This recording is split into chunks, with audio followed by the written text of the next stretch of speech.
Hey everyone, welcome back to the channel. Today I have a bunch of new stories for you to enjoy. Whether you're trying to sleep, do homework, chores, or anything really, this video will be perfect for you. Make sure to like and subscribe if you enjoy these videos, and discuss the stories with each other in the comments. Now let's get right to the first story. Story 1.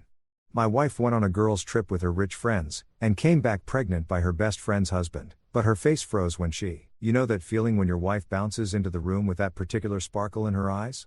The one that usually means she's about to spend money we don't have on something we don't need?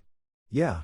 Well, that Tuesday evening in March, Marissa practically floated through our front door like she just won the lottery. I was sprawled on the couch, remote in hand, trying to decide between watching grown men chase a ball around or some reality show where people pretend to find love in 30 days.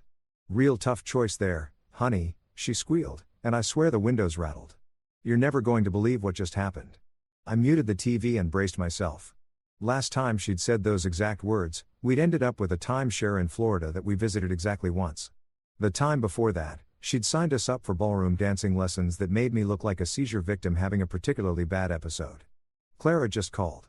She continued, practically vibrating with excitement as she kicked off those ridiculously expensive heels that cost more than my car payment. She's invited me on the most amazing girls' trip ever. Clara, of course, it was Clara. Clara Martinez Blackwell, or whatever hyphenated name she was using these days, was Marissa's best friend from college and the kind of woman who probably had her morning coffee served on actual gold plates. The woman lived in a different stratosphere than us regular folks. The kind where money wasn't a problem.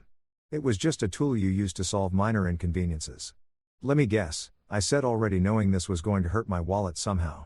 She wants you to fly to Paris for lunch and shop for shoes that cost more than our mortgage. Marissa rolled her eyes in that way. That meant I was being dramatic again. No, smartass. She's rented this incredible beach resort for a whole week. Just the girls, no husbands, no kids, no responsibilities. Pure relaxation. She plopped down next to me on the couch, her face glowing like she discovered fire. It's going to be champagne every morning, spa treatments every afternoon, and just us girls catching up on everything. When's the last time I got to do something like this? I had to admit, she had a point. Between my job at the insurance company and her work at the nonprofit, we barely had time to catch our breath, let alone take vacations to fancy beach resorts. Our idea of a romantic getaway was usually dinner at Olive Garden, followed by a movie we'd stream at home because we were too cheap to pay theater prices. How much is this going to cost us? I asked because, let's be real, when your wife's rich friends invite her somewhere, there's always a catch. And that catch usually involves your credit card crying itself to sleep. That's the best part, she said, grabbing my hands like she was about to deliver news that would change our lives forever.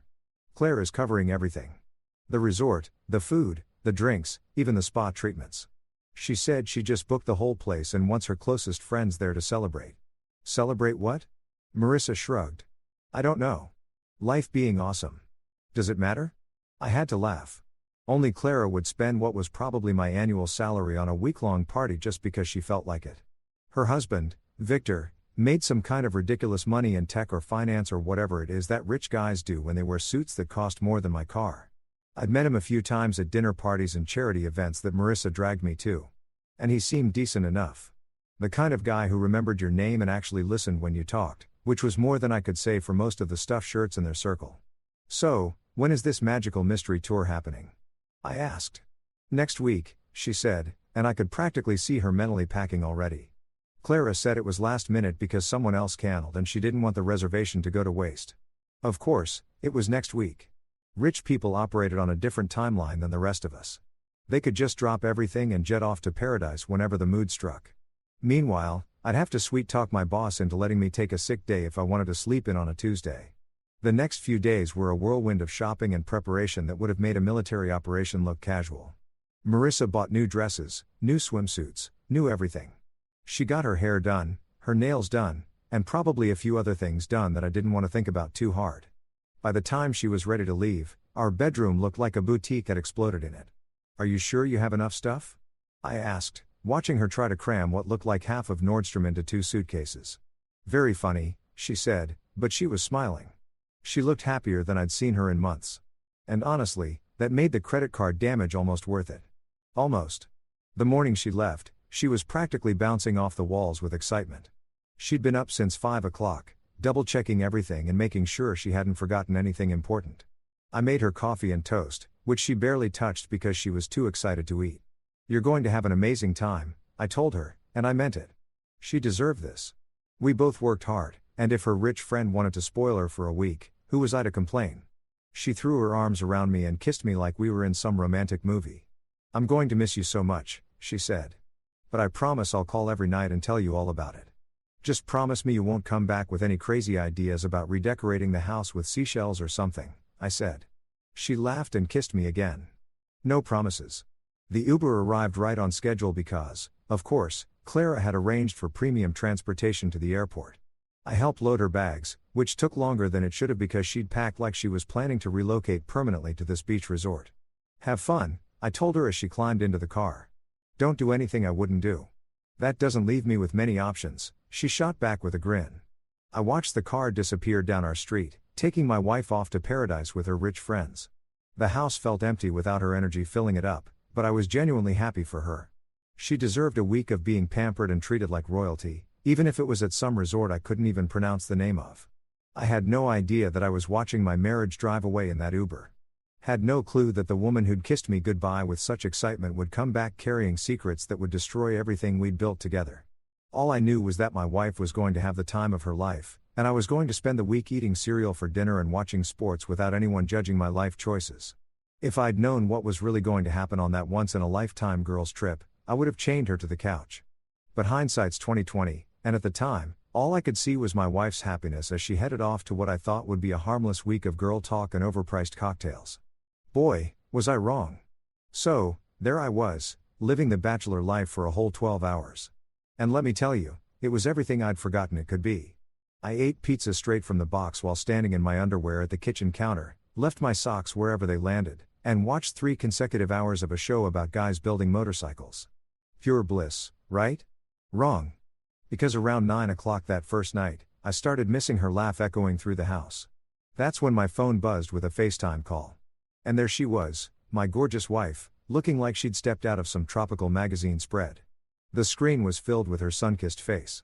And behind her, I could see what looked like paradise. Crystal blue water stretched out to the horizon. Palm trees swayed in the breeze. And the whole scene was bathed in that golden hour lighting that photographers would probably kill for. "Oh my God, honey. You should see this place," she gushed, holding the phone at arm's length so I could get the full panoramic view. "It's absolutely incredible." And it really was. The resort looked like something out of a billionaire's fever dream. All white marble and infinity pools with staff members who probably made more in tips than I made in overtime. Clara really hadn't been kidding when she'd said she was going all out for this trip. "Looks like you're suffering real hard out there," I said, settling back into my recliner with a beer.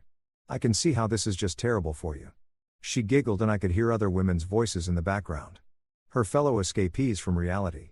No doubt sharing war stories about their various first world problems over drinks that cost more than my lunch budget for a week. "We just finished the most amazing dinner," she continued, turning the camera to show me the remnants of what looked like a feast fit for royalty. "And now we're about to hit the beach bar. Clara says they make these signature cocktails that are supposed to be life-changing." "Life-changing cocktails, huh?" "Let me guess. They cost about $50 each and come with a little umbrella that's probably worth more than my tie." "You're so cynical," she laughed, but she didn't deny it. "Just because you can't appreciate the finer things in life doesn't mean the rest of us can't enjoy them." She had me there while she was sipping champagne that probably aged longer than our marriage. I was working my way through a 6-pack of beer I'd bought with a coupon. Different worlds for sure. The next night, she called again, right on schedule. This time she looked even more radiant, if that was possible. Her skin had that perfect golden glow that only comes from a day spent lounging by the pool without a care in the world. And her hair had those beachy waves that women pay hair stylists hundreds of dollars to recreate. "How was your day in paradise?" I asked, genuinely curious about what rich people did when they had unlimited time and money to burn. "Oh, she said, waving a hand dismissively. "Just girl stuff. We got massages, laid by the pool, had lunch at this cute little place overlooking the water." "Sounds rough," I said. Meanwhile, I had to deal with Mrs. Patterson calling about her flood claim for the 3rd time this week. Apparently, her definition of water damage includes everything that's ever been in the same room as a glass of water. She laughed, but it seemed a little forced. "Poor baby. Are you surviving without me?" "Barely," I said. "I actually had to do my own laundry yesterday." Nearly called emergency services. As we talked, I noticed other women moving around in the background. Clara and her crew all looking like they belonged in a luxury resort commercial. They were the kind of women who never had bad hair days or worried about whether their jeans made their butts look big because they could afford personal trainers and stylists to handle those problems for them. What else did you guys do today? I asked because honestly I was curious about how the other half lived. Oh, just, typical vacation stuff, she said. But her answer felt weirdly vague. Usually Marissa would give me a play-by-play of her day, complete with detailed descriptions of every meal and commentary on everyone's outfits. This time, it was like she was reading from a script written by someone who'd never been on vacation before. Come on, I pressed, give me details. What's Clara like when she's not hosting charity dinners? Are the other women as pretentious as they seem at those fancy parties you drag me to? They're actually really sweet, she said, but she seemed distracted by something happening off-screen. Look, honey, I should probably go. The girls are waiting for me and we're about to head out for the evening. Hot date with I joked. Something like that, she said. And for just a split second, I thought I saw someone move behind her. A male figure that definitely wasn't one of the girls. But it happened so fast that I convinced myself I'd imagined it. Maybe it was just a waiter or one of those resort staff members who were probably trained to be invisible until you needed them. The third night, the pattern continued. Beautiful scenery, glowing wife, vague answers about her day. But this time, I was sure I saw him. A guy in the background. Just a glimpse, but enough to make me pause. Hey, was that Victor the first just saw? I asked, trying to keep my voice casual. Victor. She looked confused for a split second, then recovered. Oh, yeah. He stopped by earlier to check on things. You know how Clara is. She likes to make sure everything's perfect. That made sense, I guess. Rich guy's rich wife throws expensive party. Rich guy makes sure rich wife has everything she needs. It was probably standard operating procedure in their tax bracket. Still, something about the way she'd hesitated before answering nagged at me. Is he staying at the resort, too? I asked. God, no. She laughed. And this time, it sounded more natural. Can you imagine? This is supposed to be girls' time. He's probably back home playing golf and doing whatever it is that guys like Victor do when their wives are away. That made me feel better. Though, I couldn't quite put my finger on why I'd been bothered in the first place. Maybe it was just the weird adjustment of being apart for longer than we'd ever been since we got married. Or maybe it was the fact that her world and mine felt more different than ever when she was surrounded by all that luxury. I miss you, I told her. And I meant it. I miss you, too, she said. But she was already looking away, distracted by something or someone calling her name. Look, I really do have to go. The girls are getting impatient and you know how Clara gets when people keep her waiting. Actually, I didn't know how Clara got about anything because we moved in completely different social circles. But I nodded anyway. Go have fun, I said.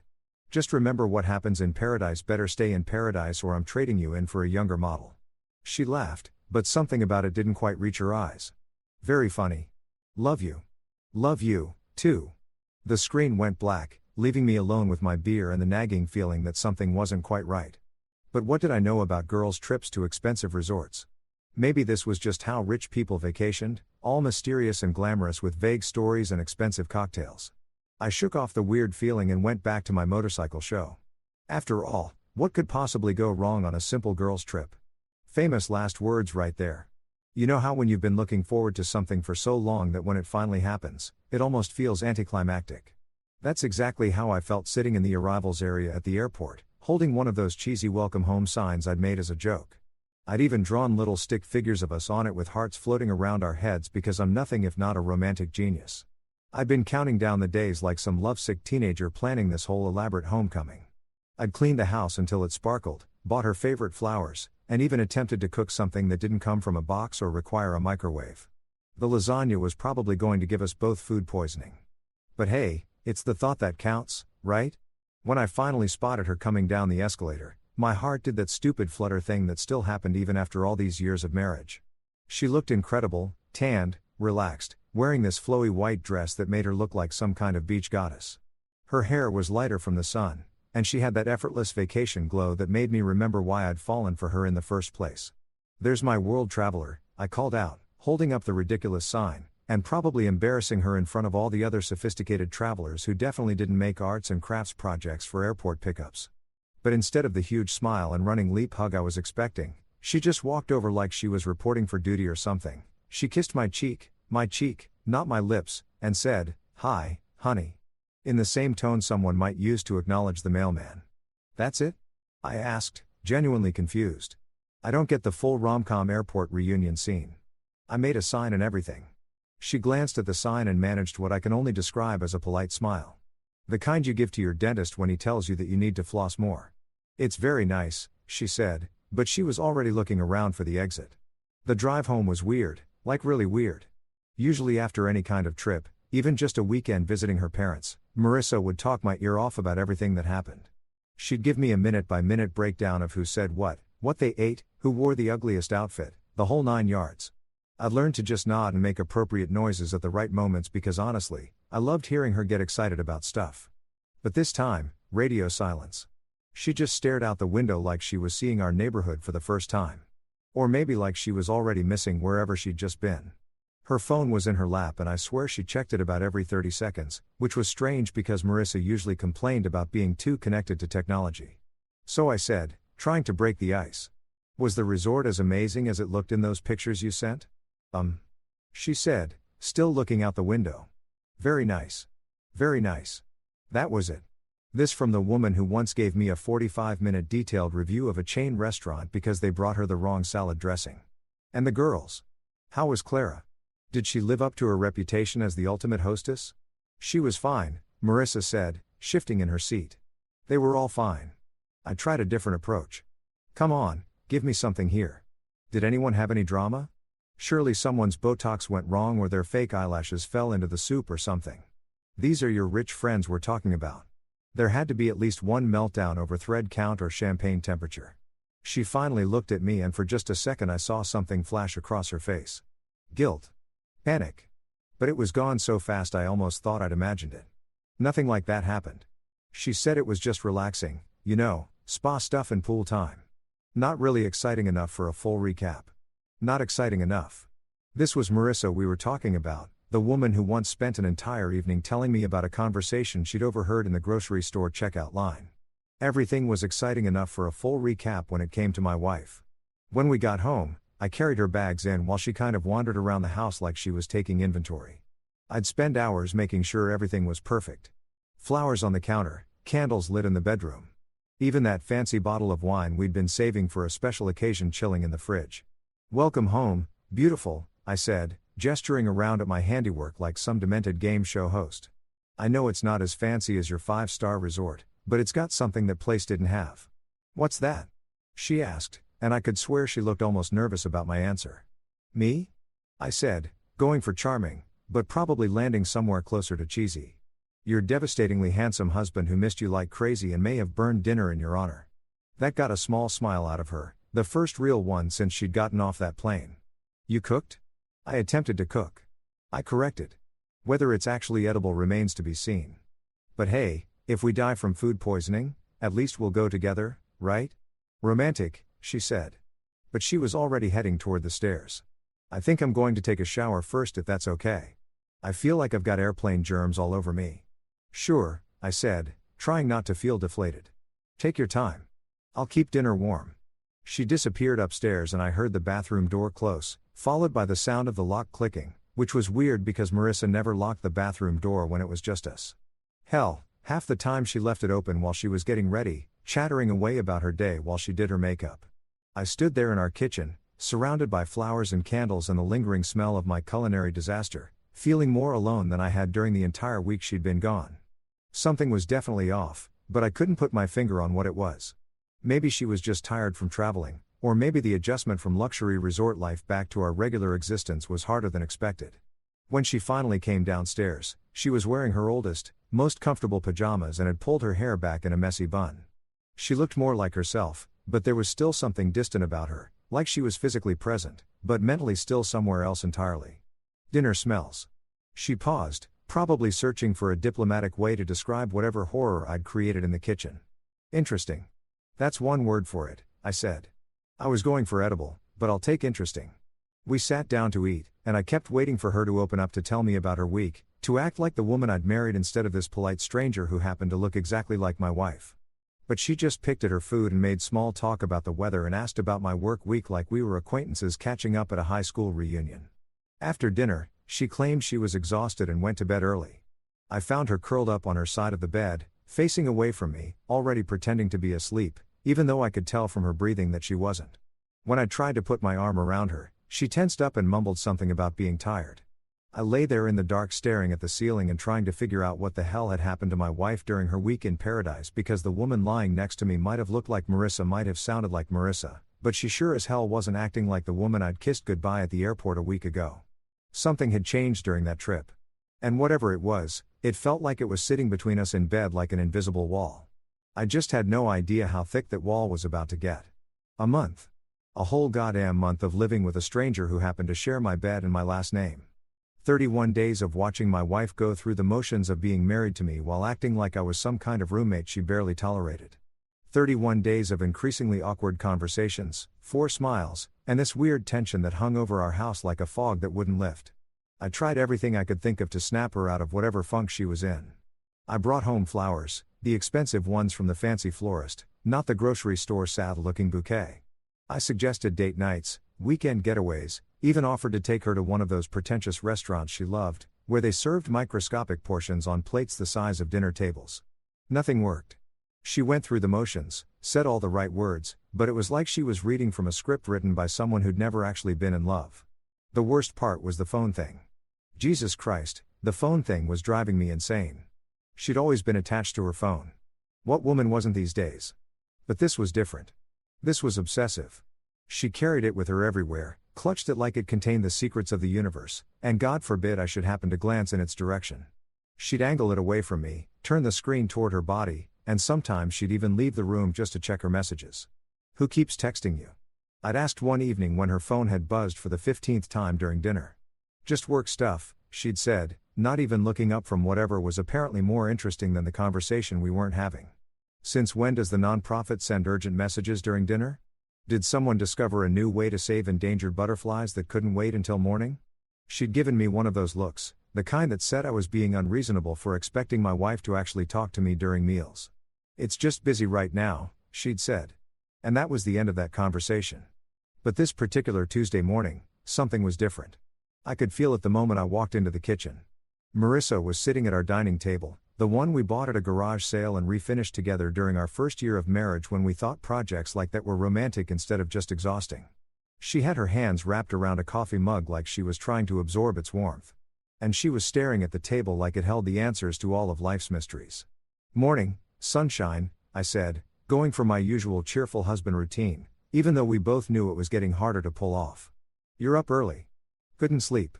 She looked up at me and I felt my stomach drop. Her face was pale. Her eyes were red-rimmed like she'd been crying. And she had this expression that I'd never seen before, like she was about to deliver news that would change everything. It was the kind of look people got right before they told you someone had died or the house was being foreclosed on.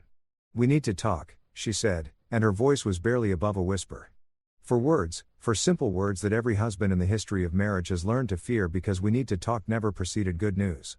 Nobody ever said "we need to talk" and then announced they'd won the lottery or gotten a promotion or found a $20 bill in their old jeans. "We need to talk" was relationship code for "buckle up buttercup because your world is about to get rearranged." I sat down across from her trying to read her face for clues about what kind of disaster we were dealing with.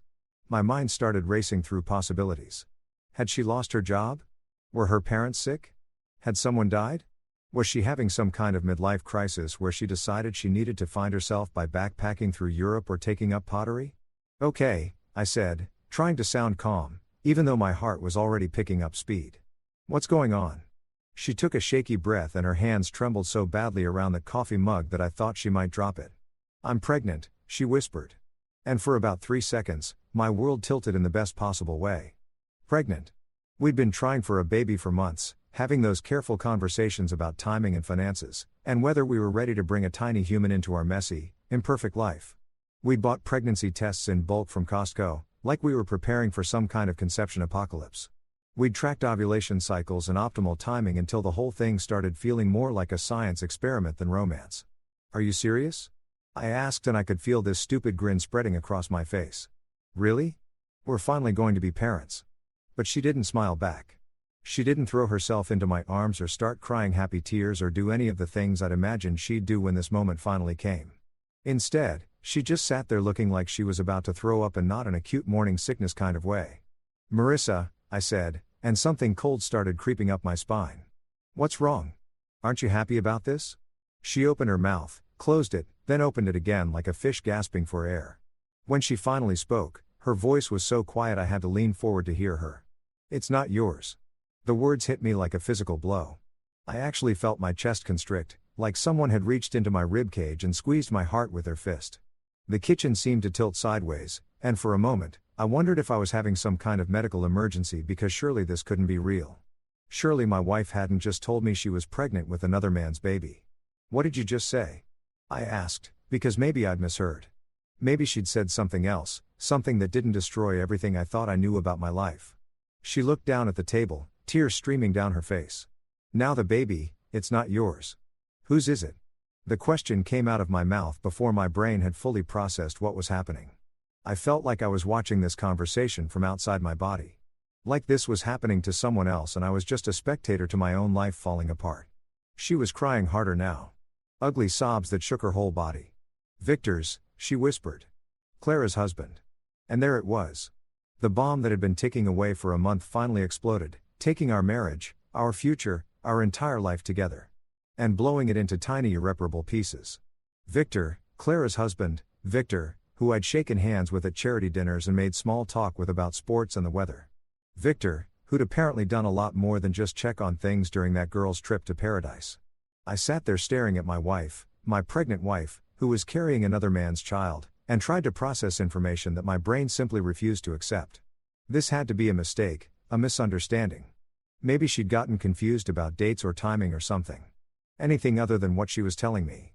"How?" I asked, because apparently my mouth was still working even though my brain had completely shut down. "The trip," she said, still not looking at me. "Clara had to leave for a few days. Family emergency. Victor came to help out with arrangements, make sure everything was still perfect. One night we all drank too much and she trailed off, but she didn't need to finish." I could fill in the blanks. I could picture it all too clearly. My wife drunk on expensive wine in the fantasy of a life she'd never have. Falling into bed with someone who represented everything I wasn't. Someone rich and sophisticated and successful. Someone who belonged in her world of luxury resorts and five-star everything. "It just happened," she said, like that explanation made any of this okay. "It was a mistake. A terrible, stupid mistake. And I hate myself for it." I wanted to scream. I wanted to flip the table and punch holes in the walls and demand to know how the hell you accidentally end up pregnant with your best friend's husband's baby. But instead, I just sat there numb and broken, watching my marriage dissolve into something I didn't recognize. "Does Clara know?" I asked. She shook her head. Fresh tears streaming down her face. "No, God, no. It would destroy her. It would destroy their marriage." "And what about ours?" I asked. "What about our marriage, Marissa?" She finally looked up at me, her face streaked with mascara and misery. "I don't know," she whispered. "I don't know how to fix this." The thing was, looking at her sitting there, destroyed by the weight of what she'd done. I almost felt sorry for her, almost because this was the woman I'd loved for years, the woman I'd planned to grow old with. And seeing her in pain still triggered every protective instinct I had. But then I remembered what she'd done, what she'd thrown away, what she'd chosen over me and our life together. And just like that, the sympathy evaporated, leaving behind something harder and colder than anything I'd ever felt before. You know that moment in movies where the main character gets life-changing news and the camera does this slow zoom while dramatic music swells in the background? Yeah. Well, real life doesn't come with a soundtrack. And there's no director yelling COD when things get too intense. There's just you sitting in your kitchen that still smells like the coffee you made before your world imploded, staring at your wife while she destroys everything you thought you knew about your life. "Tell me everything," I said, and my voice sounded weird and flat, like it was coming from someone else entirely. "I want to know exactly how this happened." Marissa looked up at me with those red, puffy eyes. And for a split second, I saw the woman I'd fallen in love with, vulnerable and scared, and desperately hoping I'd somehow make this all okay. But that feeling lasted about as long as a snowball in hell, because then I remembered that she'd been screwing her best friend's husband while I was home eating pizza and missing her like some kind of lovesick idiot. "I don't think you really want to hear the details," she said, wiping her nose with a tissue that looked like it had been through several rounds of crying already. "Oh, but I do," I said, leaning back in my chair and crossing my arms. See, the thing is, for the past month, I've been driving myself crazy trying to figure out what was wrong with you. I thought maybe you were sick or depressed or having some kind of existential crisis about turning 35. I never once thought, hey, maybe my wife is pregnant with another dude's baby. So, yeah, I really want to hear how we got from innocent girl's trip to surprise. You're going to be raising someone else's kid. She flinched like I'd slapped her, which honestly felt pretty good in that moment. You don't have to be cruel about it. Cruel? I laughed and it came out sounding harsh and bitter. Lady, I haven't even gotten started on cruel yet. You want to see cruel? Cruel is spending your anniversary weekend screwing around with your friend's husband while your actual husband is at home planning romantic dinners and buying expensive wine to celebrate your return. It wasn't our anniversary weekend, she said quietly. Oh, excuse me. My mistake. That makes it totally fine then. She took a shaky breath and started talking, and I swear every word was like a knife twisting in my chest. Clara got a call on the third day. Her mother had a heart attack and she had to fly back to Boston immediately. She was a mess, crying about ruining the trip for everyone, but we all told her to go. Obviously, family comes first. Obviously, I said, because apparently I was going to be sarcastic through this entire conversation. It was either that or start throwing things, and we couldn't afford to replace the dishes. Victor flew in that afternoon to handle the resort arrangements and make sure we had everything we needed. Clara insisted she didn't want our trip ruined just because she had to leave. How thoughtful of her and how convenient for you. Marissa's hands were shaking so badly now that she had to put her coffee mug down. He was just being nice, making sure we had dinner reservations, arranging spa appointments, that kind of thing. He was trying to honor what Clara had planned for us. Aha! And somewhere between arranging spa appointments and making dinner reservations, you two decided to honor something else entirely. It wasn't like that, she said, but her voice was getting smaller and smaller, like she was trying to disappear into herself. The first couple of days after Clara left, everything was normal. Victor was polite and helpful, but distant professional, you know, like he was just doing a job. But then what? The professionalism just wore off. Did you guys bond over the mini-bar prices or what? She shot me a look that was part anger, part pain. Do you want to hear this or do you just want to make jokes? Oh, I definitely want to hear this. This is better than cable. She was quiet for a long moment and I could practically see her gathering courage to continue. When she finally spoke, her voice was barely audible. The last night, we all went to this beachside restaurant. The other girls were tired and went back to their rooms early, but Victor and I ended up staying at the bar. We were talking about Clara, about how worried we both were, and somehow we just kept drinking. Those tropical drinks don't taste like they have any alcohol in them, but they do. What a shocking revelation. I know you're angry, she said. But please don't make this harder than it already is. Harder for who? For you. Because from where I'm sitting, you made your choices. Nobody forced you to keep drinking with another woman's husband. You're right, she said. And she sounded so defeated that I almost felt sorry for her again. Almost. I made terrible choices. We both did. We talked about our marriages, about how different our lives were, about how sometimes we both felt like we were pretending to be people we weren't. What the hell is that supposed to mean? I don't know, she said, fresh tears streaming down her face. I was drunk and confused and feeling sorry for myself. He was talking about how hard it was being married to someone who lived in a completely different world than he grew up in. And I was complaining about how I sometimes felt like I was settling for a smaller life than I'd imagined. That one hit like a physical blow. Settling. You felt like you were settling by being married to me. I didn't mean it like that, she said quickly. I was drunk and stupid and saying things I didn't really mean. But in that moment, sitting there with someone who understood what it was like to feel out of place in your own life, it felt like what? Like I wasn't alone. We sat there in silence for a moment and I could hear the clock on the wall ticking away the seconds of my old life. The life where I thought my wife loved me and we were building something together. So you felt understood and decided to celebrate by having sex with him. It wasn't planned, she said desperately. We walked back to the resort together and when we got to my room, we were still talking and he came in for just a minute and then you accidentally tripped and fell on his dick. God, you're being awful. I'm being awful. I'm not the one who cheated on my spouse while on vacation. I know what I did was wrong, she said, her voice breaking. I know I hurt you, and I know I betrayed Clara, and I know I ruined everything, but it really was just one night. One terrible, stupid night that I regret more than anything I've ever done in my life. One night that resulted in a pregnancy. Yes. One night that you didn't think to mention for an entire month. I didn't know I was pregnant until last Lost and broke. And when you found out why she trailed, you thought you'd just never tell me and raise the kid as mine. I don't know what I thought, she admitted. I was terrified and ashamed and I didn't know how to tell you. I kept hoping maybe the test was wrong or maybe. Maybe what? Maybe you could just pretend it never happened. Maybe you could forgive me, she whispered. And there it was. The question that had been hanging in the air since she dropped this bomb on me. Could I forgive her? Could we somehow work through this and come out the other side still married, still together, still pretending to be happy? Looking at her sitting there destroyed by guilt and fear and the weight of what she'd done, I wanted to say yes. Part of me wanted to be the bigger person, the understanding husband who could overcome anything for love. Part of me wanted to take her in my arms and tell her we'd figure it out together. But a bigger part of me, the part that had been planning our future and saving for our kids and believing in our promises to each other, was already dead. She'd killed it on a beach in paradise with a man who could give her everything I couldn't. I don't know, I said finally. I honestly don't know if I can forgive this. And in that moment, looking at her face crumpled with the realization that she might have lost me forever, I knew that our marriage was over. Maybe not officially, not yet, but in every way that mattered. She'd chosen him over me, even if it was just for one night. And now we all had to live with the consequences. I didn't sleep that night. Not a single goddamn minute.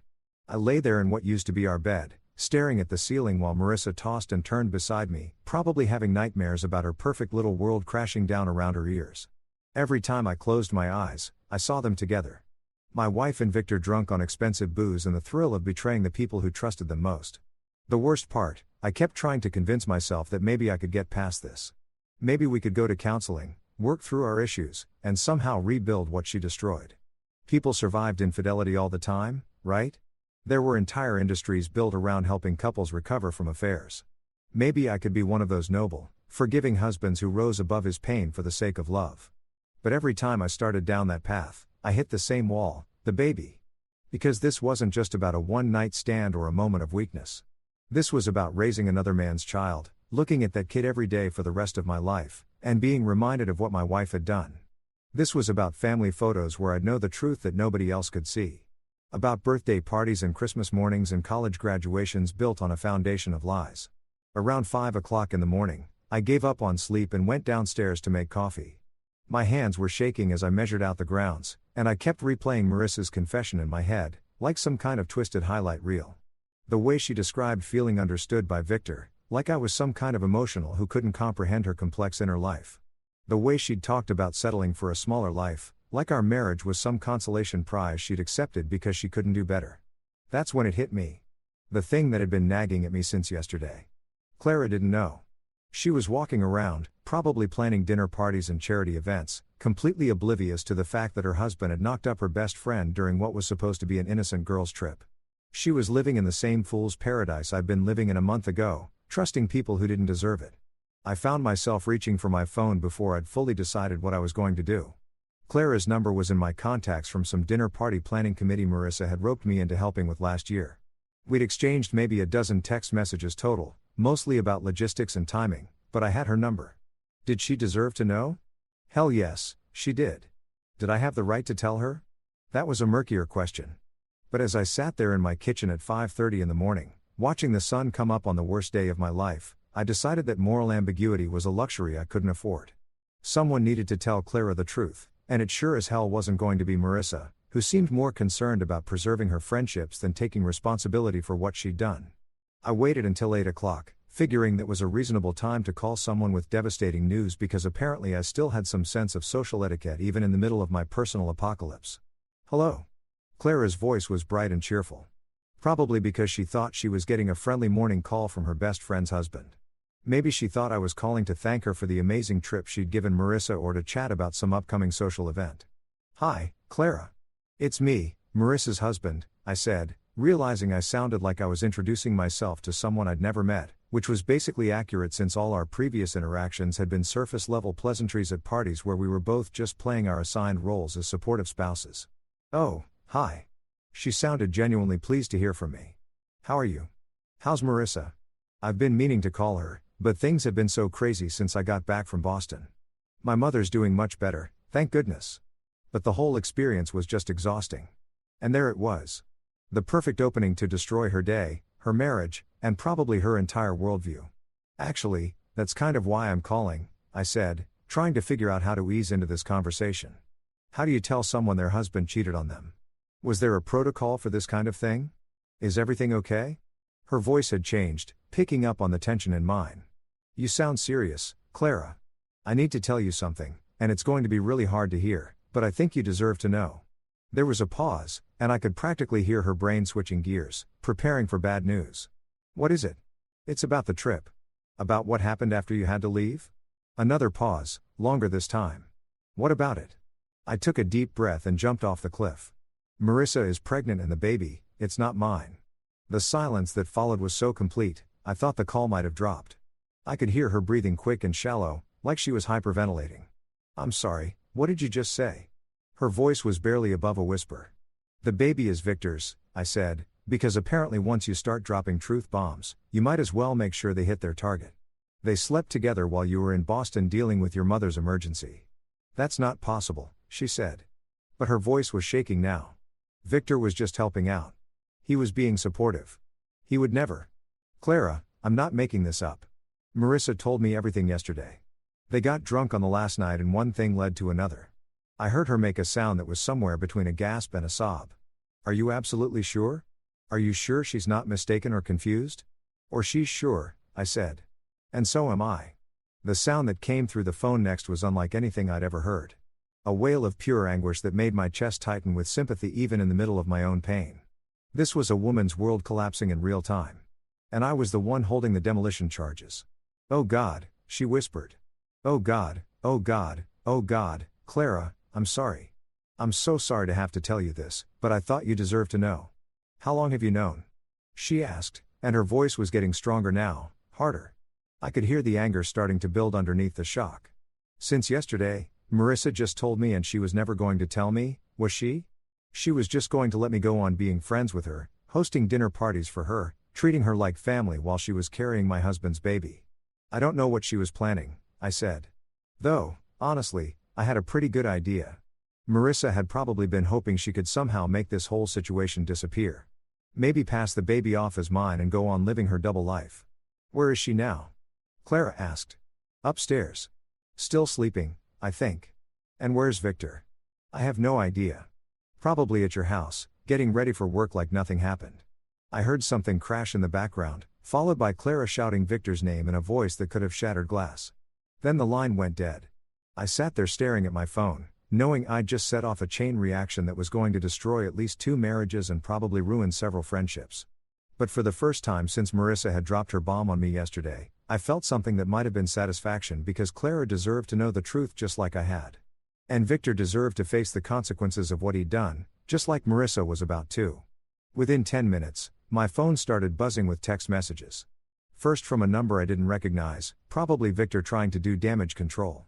Then from Marissa's phone upstairs, which meant Clara had already called her and probably said some things that weren't going to help anyone's day get better.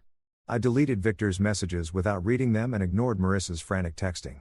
Whatever they wanted to say, whatever explanations or justifications or desperate pleas for forgiveness they had prepared, I wasn't interested. I'd done what needed to be done. And now everyone involved could deal with the fallout.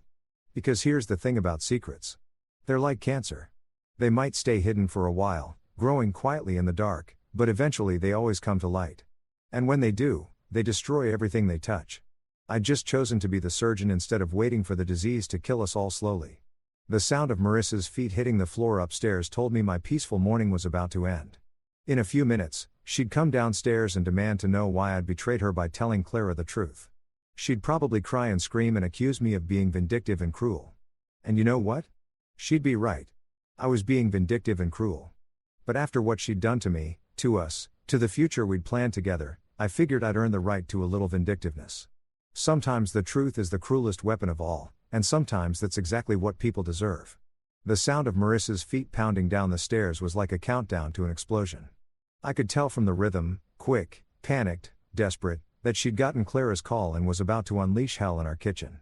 I took another sip of my coffee and braced myself for what was coming. Because after yesterday's confession and this morning's phone call, I was pretty sure we were about to have the kind of fight that ended marriages.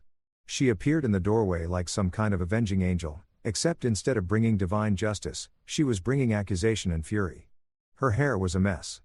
She was still wearing the oversized t-shirt she'd slept in, and her face was flushed with the kind of anger that made people do stupid things like throw dishes or key cars. "What did you do?" she demanded, and her voice was pitched so high it probably disturbed dogs in neighboring counties. I looked up from my coffee with what I hoped was an expression of complete innocence. "Good morning to you, too, sweetheart. Sleep well." "Don't you dare," she said, pointing at me like I was a misbehaving dog. "Don't you dare act like you don't know what I'm talking about. Clara just called me absolutely hysterical, saying you told her about." She trailed off, probably realizing that saying about my affair out loud made it sound even worse than it already was. "About your pregnancy," I suggested helpfully, "about the fact that you're carrying her husband's baby. About the little detail you conveniently forgot to mention to your best friend while you were crying on my shoulder about how guilty you felt."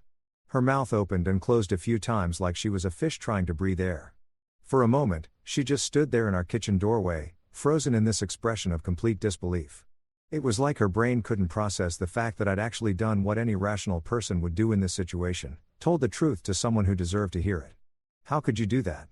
she finally managed to say, and her voice was barely above a whisper. "How could you call her in and destroy her life like that?" I almost laughed. Actually, I did laugh. A short bitter sound that probably wasn't helping the situation but felt really good in the moment. "I destroyed her life. That's rich, Marissa. Really rich. Because last time I checked, I wasn't the one who had an affair with her husband." "That's not the point," she said. And now she was getting that shrill quality in her voice that meant she was working herself up to a full-scale meltdown. "You had no right to tell her. That wasn't your secret to share." "You're absolutely right," I said, standing up and setting my coffee mug down with deliberate care. "It was your secret to share, your responsibility to tell your best friend that you'd been screwing her husband behind her back.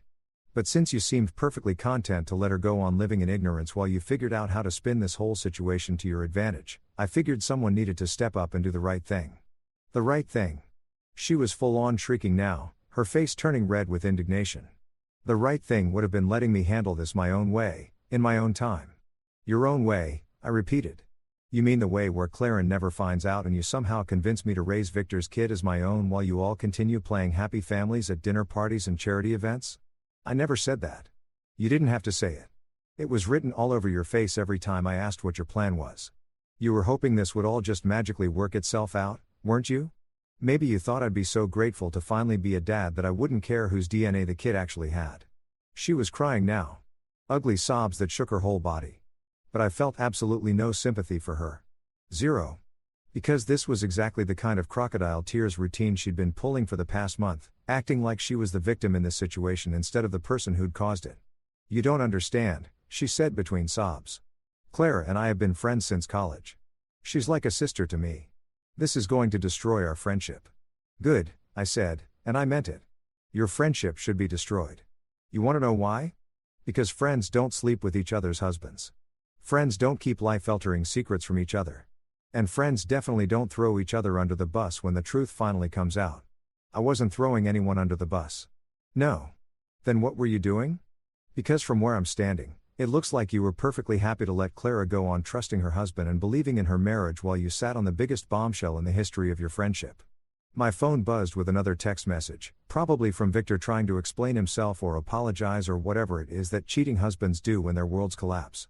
I ignored it just like I'd been ignoring all his calls and messages since Clara had undoubtedly confronted him about an hour ago. "He's been trying to call you," Marissa said, noticing my phone. "Victor," Clara threw him out. "He's been calling and texting, begging you to talk to him." "And why exactly would I want to talk to the man who knocked up my wife?" "Because he's sorry. Because this whole thing was a mistake that got out of hand. Because he never meant for any of this to happen." I stared at her for a long moment, genuinely amazed by her capacity for self-delusion. "Do you hear yourself right now? You're actually defending him. You're standing in our kitchen, pregnant with another man's baby, and you're asking me to feel sorry for him because his wife kicked him out. I'm not defending him. I'm just saying that this situation is complicated. And calling Clara without talking to me first was what was honest, was fair, was exactly what any decent human being would do in this situation." She wiped her nose with the back of her hand, and for a moment, she looked like a little kid who'd been caught doing something she knew was wrong. "It was cruel," she said finally. "Cruel?" I let the word hang in the air between us for a moment. "You want to know what cruel is, Marissa?" Cruel is your husband finding out he's going to be a father and being happy about it for exactly 3 seconds before you tell him the baby isn't his.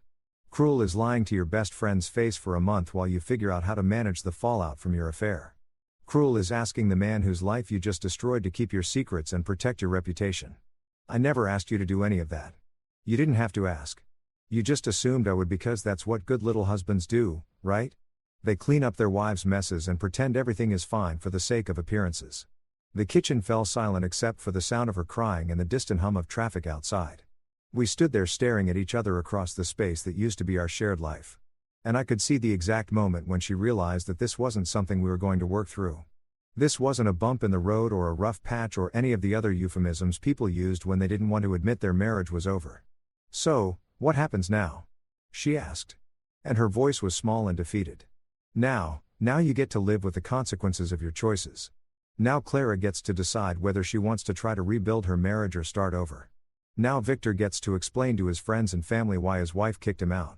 And now I get to figure out what the hell I'm supposed to do with the rest of my life. And us, she whispered. I looked at her standing there in our kitchen. This woman I'd loved and trusted and planned to grow old with and felt absolutely nothing. No love, no anger, no sadness, just a kind of empty acceptance that this part of my life was over. There is no us, I said. There hasn't been an us since you decided Victor was more interesting than your husband. She started crying harder, but I was already walking toward the door. I had somewhere I needed to be, something I needed to do. And staying here listening to her try to justify the unjustifiable wasn't going to help either of us. Where are you going? She called after me. To work, I said without turning around. Some of us still have responsibilities to people who actually trust us. I grabbed my keys and walked out, leaving her standing in our kitchen with her tears and her regrets and her complete inability to understand that some things once broken can't be fixed. The truth was out now, for better or worse, and everyone involved was going to have to figure out how to live with it. The next few weeks were like living in some twisted version of Groundhog Day. Except instead of Bill Murray trying to win over Andy McDowell, I had my cheating wife trying to convince me that our marriage was worth saving. Every morning I'd wake up hoping that maybe, just maybe, she'd come to her senses and realize that what she'd done was unforgivable. Instead, I got a daily dose of tears, apologies, and increasingly desperate attempts to rewrite history. It started the very next morning after our kitchen showed out.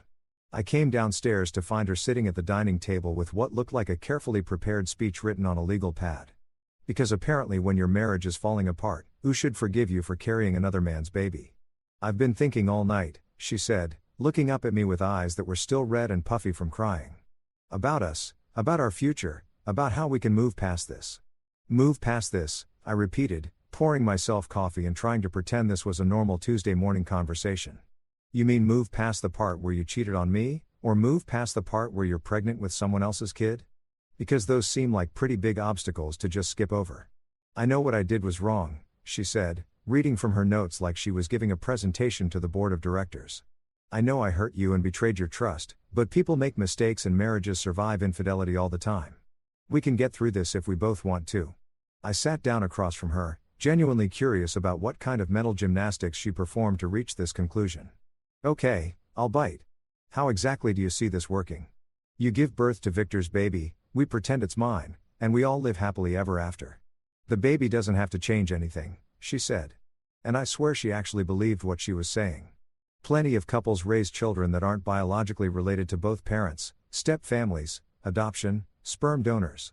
It happens all the time. Those are completely different situations and you know it. Those are planned arrangements between consenting adults, not the result of your wife getting knocked up by her best friend's husband during a girls' trip. She flinched but pressed on. The point is, biology doesn't make someone a father. Love does. Commitment does. You could be this baby's dad in every way that matters. I stared at her across the table, amazed by her ability to make the most selfish request in the world sound like some kind of noble sacrifice on my part. And what about Victor? Does he just disappear from the picture?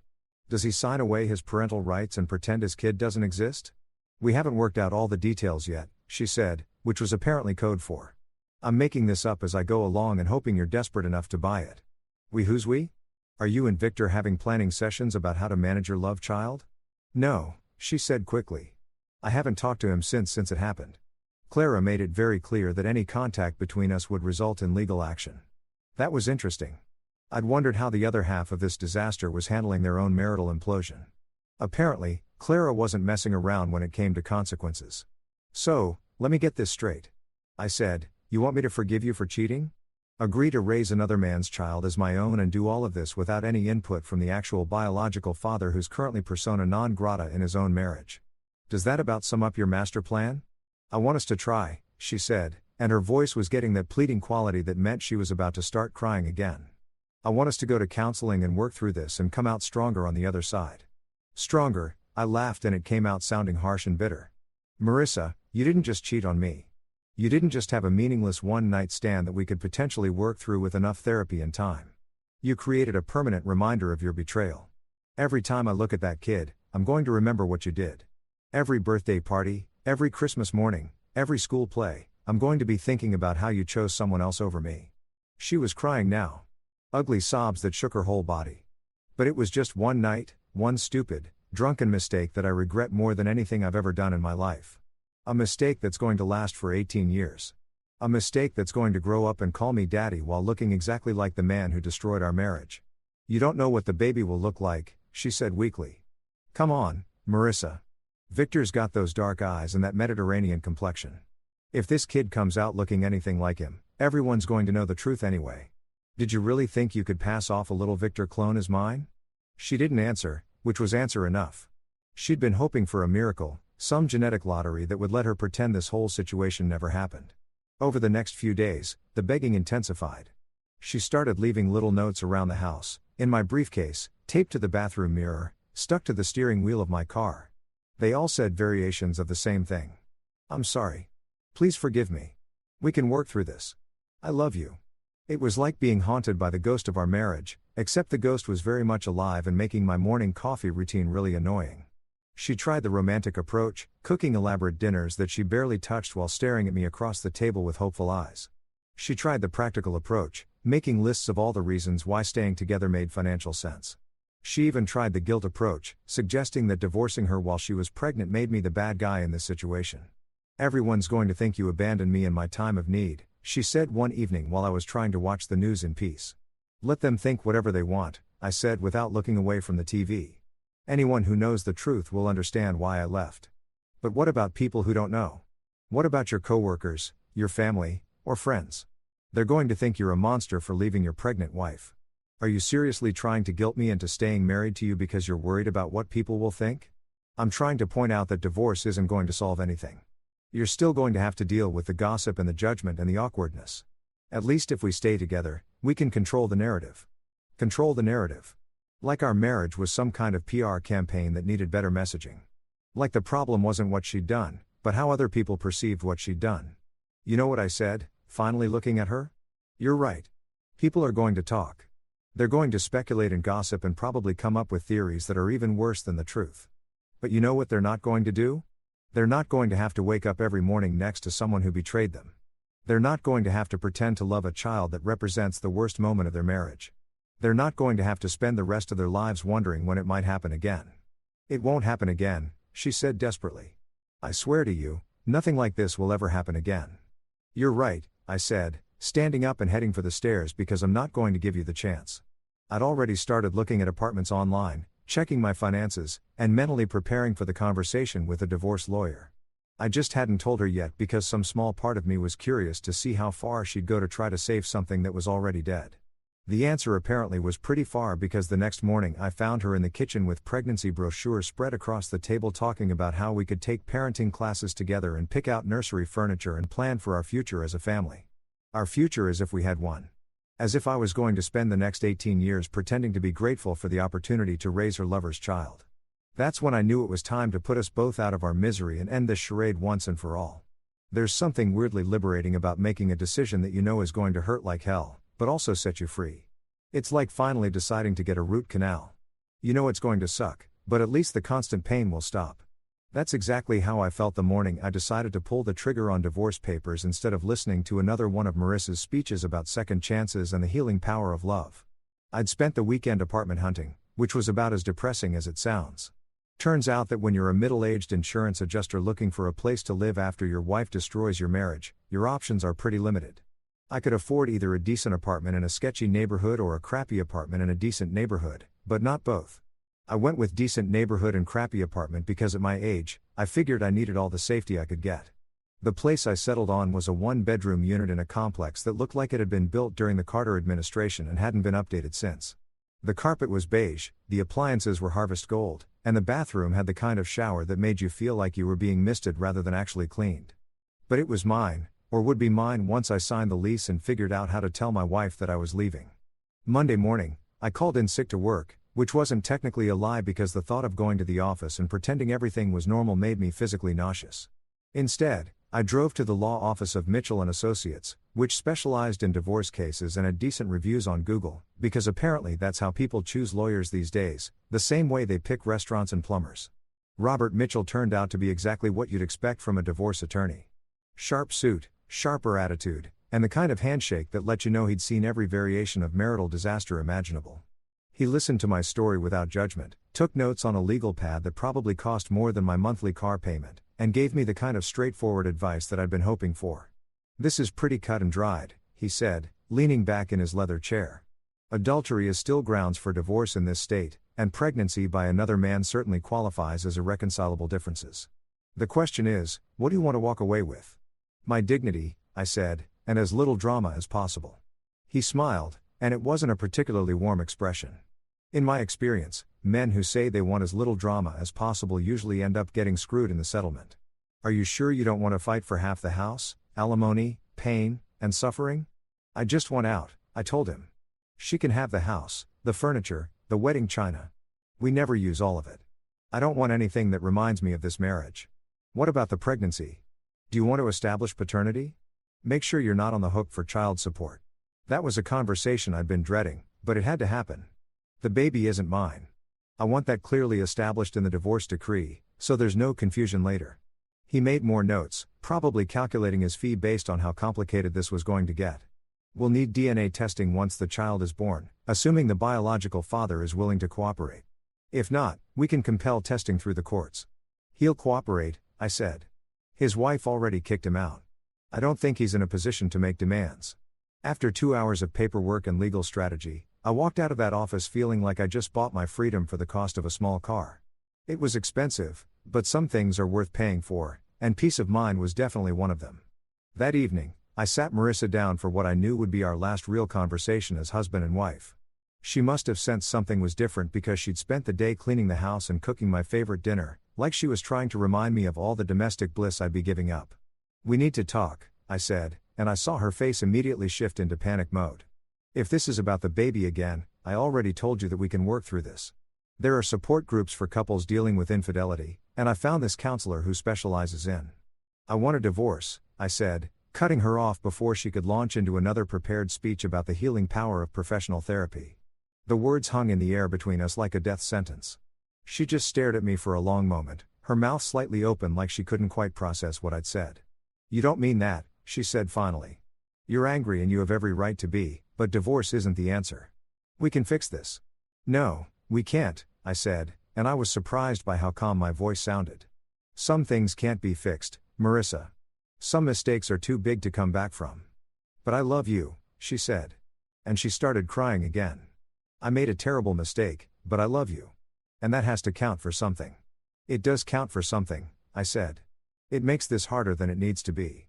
But love isn't enough to fix what you broke." She tried everything she could think of in the next hour. She cried. She bargained. She promised to do anything I wanted if I'd just give her another chance. She offered to cut off all contact with Clara and Victor. To move to another city, to go to church, to get individual therapy, couples therapy, family therapy. She painted pictures of the life we could have together, the family we could build, the happiness we could find if I'd just forgive her. But I'd already checked out emotionally. I sat there listening to her plead for our marriage while mentally calculating how many boxes I'd need to pack my stuff and wondering if the cable company would let me transfer service to my new apartment. "I've already filed the papers," I told her when she finally ran out of steam, "and I've put a deposit down on an apartment. I'm moving out this weekend." "This weekend?" She looked genuinely shocked, like she'd thought we'd spend months talking this to death before anything actually happened. "There's no point in dragging this out," I said. "We both know how this ends." She started crying harder, the kind of desperate sobs that made me feel like a monster for not comforting her. But I learned the hard way that comforting Marissa just encouraged her to think there was still hope. And false hope was crueler than honest rejection.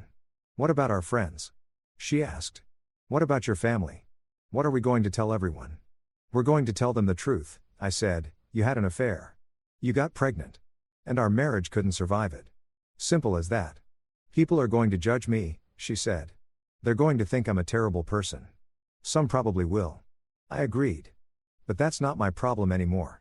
I spent the rest of the week packing my life into cardboard boxes, sorting through 8 years of marriage and deciding what was worth keeping and what belonged to a version of myself that no longer existed. It was surprisingly easy to walk away from most of it. The wedding photos, the anniversary gifts, the furniture we'd picked out together. It all felt like artifacts from someone else's life. Saturday morning, I loaded the last box into my car and stood in the driveway looking at the house where I'd thought I'd grow old with the woman I loved. It looked smaller somehow, less significant, like it was already becoming just another building instead of the center of my world. Marissa watched me from the kitchen window, and for a moment, I felt a flicker of the old sympathy. She looked lost and broken, like a little girl whose parents had just told her they were getting divorced. But then I remembered what she'd done, what she'd chosen, and the sympathy faded. She'd made her bed, literally and figuratively. Now she could lie in it. I got in my car and drove away without looking back. Because sometimes the only way to save yourself is to walk away from everything you thought you wanted and start over with nothing but your self-respect intact. 6 months. That's how long it's been since I packed my life into cardboard boxes and drove away from the house where I thought I'd spend the rest of my life. 6 months since I traded a king-sized bed for a lumpy futon, a 2-car garage for a parking spot that's approximately the size of a postage stamp, and a marriage for a studio apartment that smells faintly of the previous tenant's cooking experiments. And you know what? Best trade I ever made. Don't get me wrong, the first few weeks were rough. Really rough. There's something deeply humbling about being a grown man eating cereal for dinner 3 nights in a row because you never learned how to cook for one person. There's something even more humbling about calling your mother to ask how to separate whites from colors in the laundry because your wife always handled that stuff. And you'd apparently been sleepwalking through the domestic responsibilities of adult life. But slowly, gradually, I started to figure things out. I learned that grocery shopping for one person is actually kind of liberating. No more arguments about brand names or whether we really need the expensive organic vegetables. I discovered that having complete control over the TV remote is worth approximately 3 months of relationship counseling. And I found out that silence, real silence, is one of the most underrated luxuries in the world. No more walking on eggshells, waiting for the next emotional breakdown about how sorry she was. No more pretending that forgiveness was just around the corner if we could just find the right combination of therapy and time. No more looking at my wife and seeing a stranger who traded our future for one night with someone else's husband. The divorce was finalized last month, and it was about as anticlimactic as legal proceedings get. Marissa had given up fighting for reconciliation somewhere around month 3, probably right around the time she realized that begging someone to take you back only works if they still love you. By the end, we were both just ready to sign the papers and move on with our separate lives. She kept the house just like I'd wanted. I kept my dignity just like I'd planned. Fair trade in my opinion. I hear things through the grapevine sometimes. This city isn't big enough to completely avoid news about your ex-wife, especially when she's carrying what is apparently a very obvious not your baby. Clara and Victor's divorce was finalized about a month before ours. And from what I understand, it was significantly messier. Apparently, when you're splitting assets worth millions of dollars instead of fighting over who gets the good coffee maker, lawyers get a lot more creative with their billable hours. Clara reached out to me a few times in those first couple of months. We met for coffee twice. 2 broken people trying to make sense of how quickly our lives had imploded. She was angry in a way that I recognized. That cold, focused fury that comes when someone you trusted completely betrays you in the most personal way possible. We didn't talk much about specifics, mostly just sat there drinking overpriced lattes and marveling at how naive we'd been. I keep thinking about all the signs I missed, she told me during our second coffee meeting. All the times he was working late or taking business trips that seemed unnecessary or just being distant. I thought he was stressed about work. I had no idea he was planning to cheat on me with my best friend. To be fair, I said, I don't think it was planned. I think they're both just selfish people who made selfish choices when the opportunity presented itself. Does that make it better or worse? She asked. I honestly don't know, I told her. Some days I think it would be easier if it had been planned because then at least I could hate them both without reservation. The fact that it was supposedly spontaneous just makes them seem pathetic instead of evil. We stopped meeting after that, not because of any drama or falling out, but because we realized we were both just picking at wounds that needed to heal. She had her own rebuilding to do, and so did I. Staying connected to the wreckage of our old lives wasn't helping either of us move forward. I heard she moved to Seattle last month. Fresh start, new city, new life. Good for her. She deserved better than what she got from Victor, just like I deserved better than what I got from Marissa. The baby was born 3 weeks ago, a boy. Apparently, I know this because my mother, bless her heart, still talks to Marissa's mother, and the gossip network between them is more efficient than any intelligence agency. Dark hair, dark eyes, looks nothing like me, and everything like his actual father. No surprises there. Marissa tried to put my name on the birth certificate anyway, which resulted in a very expensive legal battle that ended exactly the way you'd expect, with DNA evidence proving what we all already knew. Victor is the father legally and biologically, which means he gets to pay child support while dealing with his own custody arrangements. Marissa gets to be a single mother with a baby that serves as a permanent reminder of the worst decision she ever made. And I get to wake up every morning in my crappy little apartment, make my coffee exactly the way I like it, and not have to pretend that any of this is my problem anymore. The funny thing is, people expected me to be bitter. Coworkers, friends, even my own family kept waiting for me to have some kind of breakdown or revenge fantasy. They wanted me to be angry, to plot elaborate schemes to make Marissa's life miserable, to spend my energy trying to get back at her for what she'd done. But here's the thing I learned during those 6 months of rebuilding my life from scratch. Revenge is exhausting. Staying angry takes work. Plotting and scheming and trying to hurt someone who already hurt you is just another way of letting them control your life. And I was done letting Marissa control anything about my existence. Instead, I focused on the one thing I could actually control, myself. I started going to the gym because apparently stress and rage are excellent motivators for getting in shape. I took a cooking class because eating cereal for dinner loses its charm after the first month. I even started dating again, though that's a whole other adventure that involves learning how to explain your divorce without sounding like a complete disaster. The truth is, I'm happier now than I was during those last few months of my marriage. I'm definitely happier than I would have been if I'd stayed and tried to make it work with a woman who'd proven she couldn't be trusted with the most basic requirements of marriage, like not sleeping with other people. I see Marissa sometimes around town. She looks tired, like single motherhood isn't the glorious adventure she might have imagined. She's gained weight, which isn't surprising considering she's dealing with a newborn and no support system. Most of her old friends have distanced themselves from the drama, and Clara's exile apparently extended to anyone who remained loyal to the woman who betrayed her.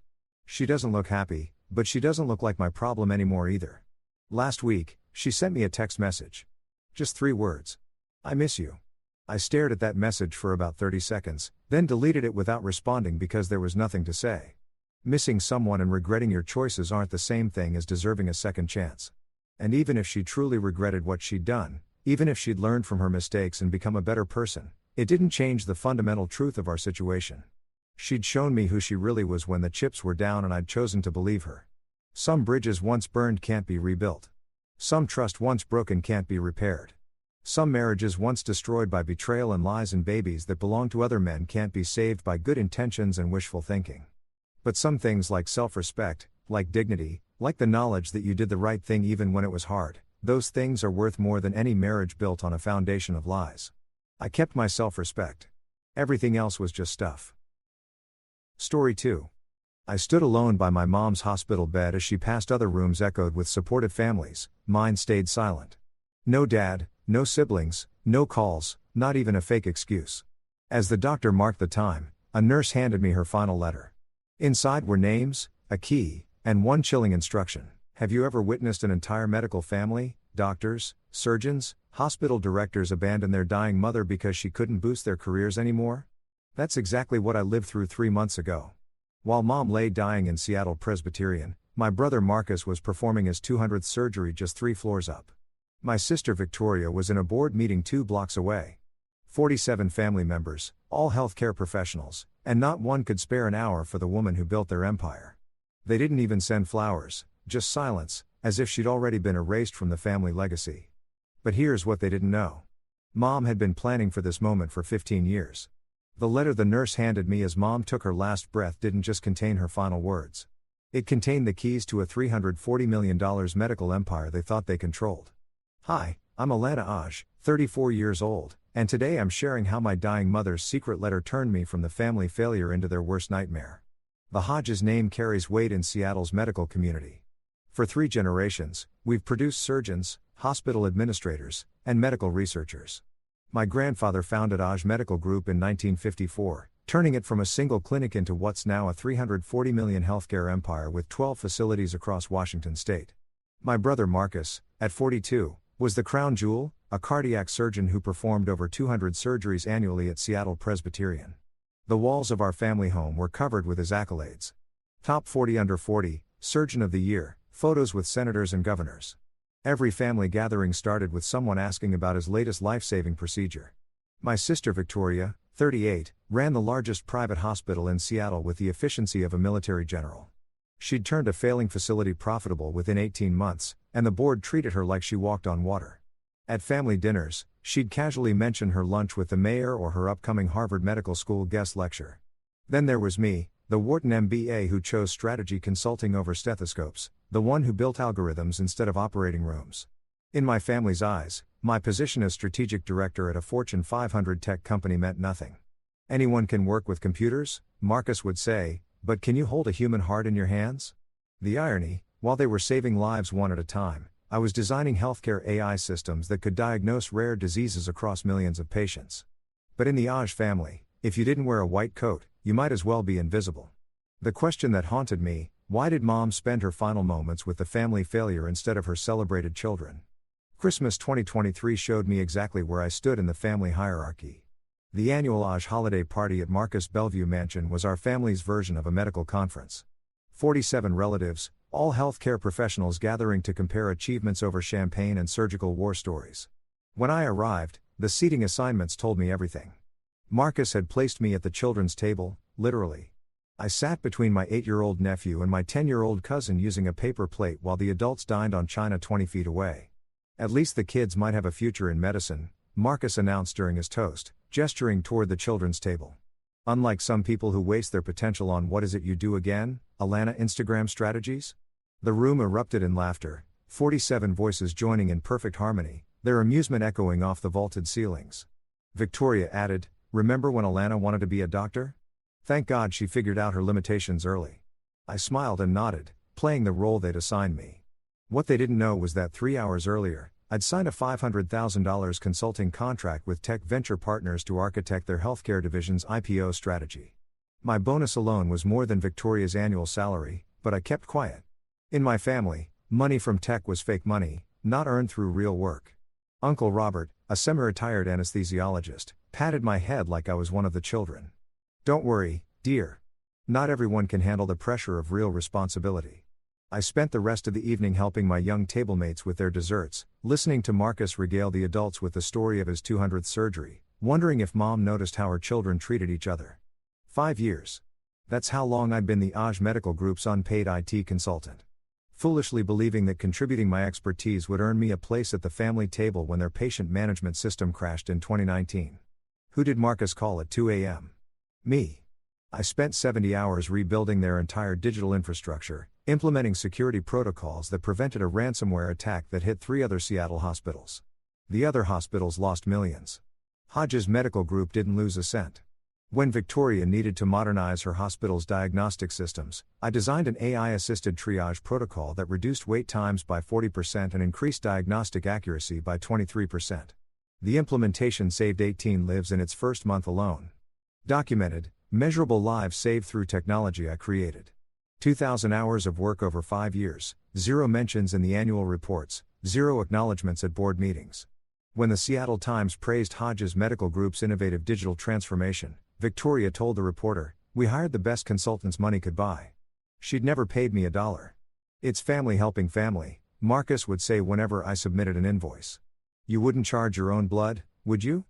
Besides, consider it your contribution to real medicine." The equation was simple. 2,000 hours, millions in saved revenue, 0 recognition. That was my value in the AITAH family ledger. The email arrived a week before Mom died. "Alana, we need to talk about your future. Come alone. Don't tell your siblings." It was the last message she ever sent me. And even now, sitting in Morrison & Associates waiting room 3 months later, I could feel my phone burning with its weight. AITAH Medical Group wasn't just a family business. It was a $340 million empire that controlled 12 facilities, employed 3,000 people, and held contracts with every major insurer in the Pacific Northwest. And Marcus was about to destroy it all. The merger documents with Sopharm International had been circulating quietly among board members. Marcus thought he was being discreet, but I'd seen the terms during one of my unpaid consulting sessions. They were offering $180 million for a 51% stake, barely half of what the company was worth. The catch? Marcus would receive a $50 million facilitation fee, while our mother's vision of community-focused healthcare would be dissolved into a profit-maximizing machine. 70 years of legacy built by my grandparents' calloused hands and my mother's brilliant mind about to be sold for Marcus's golden parachute. The 2 free clinics Mom had personally funded would close within 6 months. The charity ward she'd insisted on maintaining would be converted to luxury suites. Everything Eleanor Aj had built would be gutted for quarterly earnings. If I stayed silent, I'd lose more than money. I'd lose the last piece of my mother that remained in this world. Her belief that medicine should serve everyone, not just those who could afford it. But speaking up meant war. Marcus controlled the board through charm and intimidation.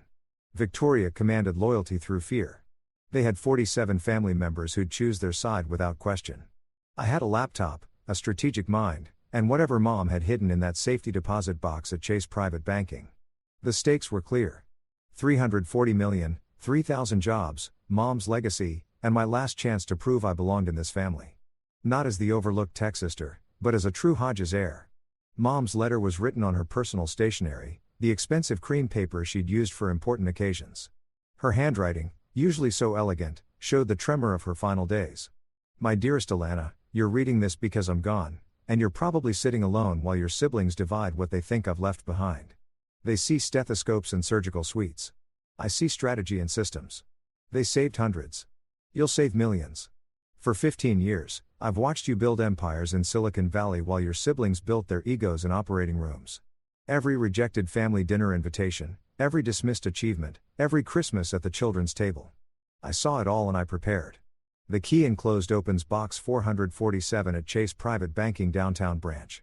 Inside you'll find documents that will change everything. The 5 names below are the only people you can trust. 1. James Morrison, estate attorney. 2. David Campbell, Tech Venture Partners CEO. 3. Margaret Chen, Chase Private Wealth Advisor. 4. Dr. Samuel Roberts, independent board member. 5. Patricia Williams, Securities and Exchange Commission. Your siblings don't know about the $12 million trust fund I established in 2009 or the 35% of Hodges Medical Group I've held in your name through a blind trust. They've been making decisions thinking Marcus 20% gave him control. They're wrong. Don't reveal this until the shareholders' meeting. Let them show their true colors publicly. When the moment comes, you'll know. Remember, they worship at the altar of traditional medicine.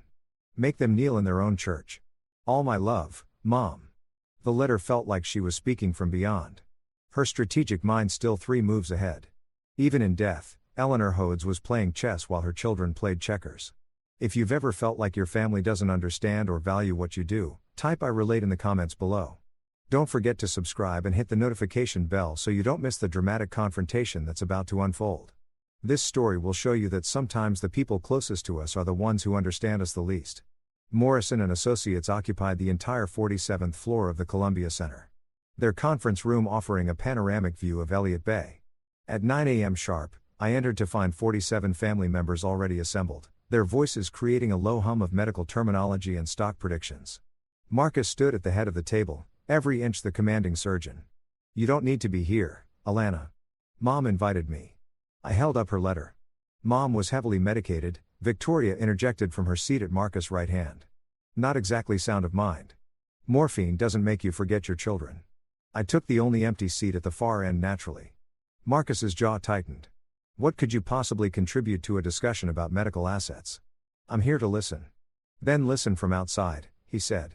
This is for stakeholders only. I'm family. Family? Marcus laughed sharp and cold. For 15 years, what have you contributed? What surgeries have you performed? What lives have you saved? What medical journals have published your research? The room fell silent, 47 pairs of eyes turning to watch my humiliation. This was Marcus's operating room, and he was about to perform a public excision. You're right, I said quietly. I haven't saved lives in operating rooms. Exactly. Victoria's smile could have frozen Seattle Bay. So why embarrass yourself? James Morrison cleared his throat from his position by the door. Perhaps we should begin. Mrs. Hodes was quite specific about all named parties being present. Marcus waved dismissively. Fine.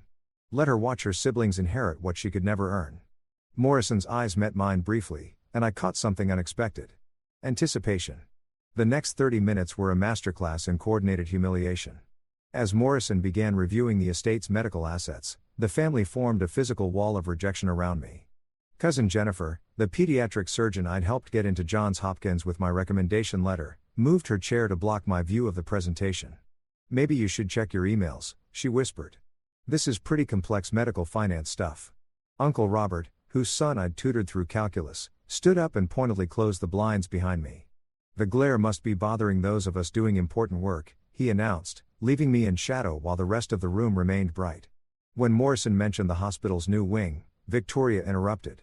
That's the Marcus Hodges Cardiac Center, named after a real contributor to medicine. She looked directly at me. Some of us build legacies, others just exist. 47 backs turned toward me in perfect synchronization like a choreographed medical ballet. They formed an impenetrable wall of white coats and superiority, leaving me alone at my end of the table. The message was clear. You don't belong here. I pulled out my phone, not to check emails, but to record. The Securities and Exchange Commission would be very interested in some of the merger discussions Marcus was having in what he thought was a private family meeting. Morrison watched it all while making notes in his leather portfolio. When Marcus bragged about the international opportunity he'd secured, Morrison's pen moved faster. When Victoria mentioned restructuring redundancies, he underlined something twice. Before we continue, Morrison said suddenly, I should note that Mrs. Elena Hodges included a supplemental document to be read after the primary estate division. Marcus froze mid-gesture. What supplemental document? Marcus's composure cracked like surgical gloves stretched too tight. He strode down the conference table toward me, each step echoing against the marble floor. Let's settle this privately, he said, pulling out his personal checkbook. $50,000 cash today. You leave now and never attend another family business meeting. The room held its breath. This was Marcus's signature move, buying problems away before they became complications. That's generous, I said, not reaching for the check he'd already started writing. More than generous, Victoria added, appearing at his shoulder. It's $50,000 more than you deserve. Take it and maintain some dignity. Or stay, Marcus continued. And get nothing. You're not in Mom's will as a beneficiary of any medical assets. Morrison can confirm that, can't you? Morrison nodded carefully. The medical assets are specifically designated. Yes. See? Marcus tore off the check with a flourish. 50,000 or zero. Choose wisely, little sister. Cousin Jennifer laughed from her position in the wall of backs. That's probably more than she makes in a year doing what is it? Social media. I stood up slowly, meeting Marcus's eyes. I'm staying. His face flushed red, the same color it turned during his legendary operating room tantrums. You stupid stubborn Mr. Hodges, Morrison interrupted, his voice cutting through Marcus' building rage. Perhaps we should discuss the supplemental documentation now. It concerns certain assets that aren't medical in nature. Victoria's eyes narrowed. What kind of assets? Morrison pulled out a sealed envelope marked with Chase Private Banking's logo. Assets that have been held in trust since 2009. Assets that technically already have a designated owner. Marcus' check fluttered to the table. Forgotten. What the hell are you talking about? My phone buzzed with an incoming call, the screen lighting up with David Campbell, CEO Tech Venture Partners. The timing wasn't coincidental. David had been one of the 5 names in Mom's letter. I need to take this, I said, answering on speaker. Hi, David. Alana, perfect timing. The board just approved the IPO filing. We need our strategic advisor's signature by noon. Can you swing by? The valuation came in at $2.3 billion, largely thanks to your healthcare AI integration strategy. Marcus scoffed loud enough for David to hear. Is this a joke? Some startup theatrics? I'm sorry. Who is that? David's voice sharpened. Alana, are you in a meeting? Family estate planning, I replied.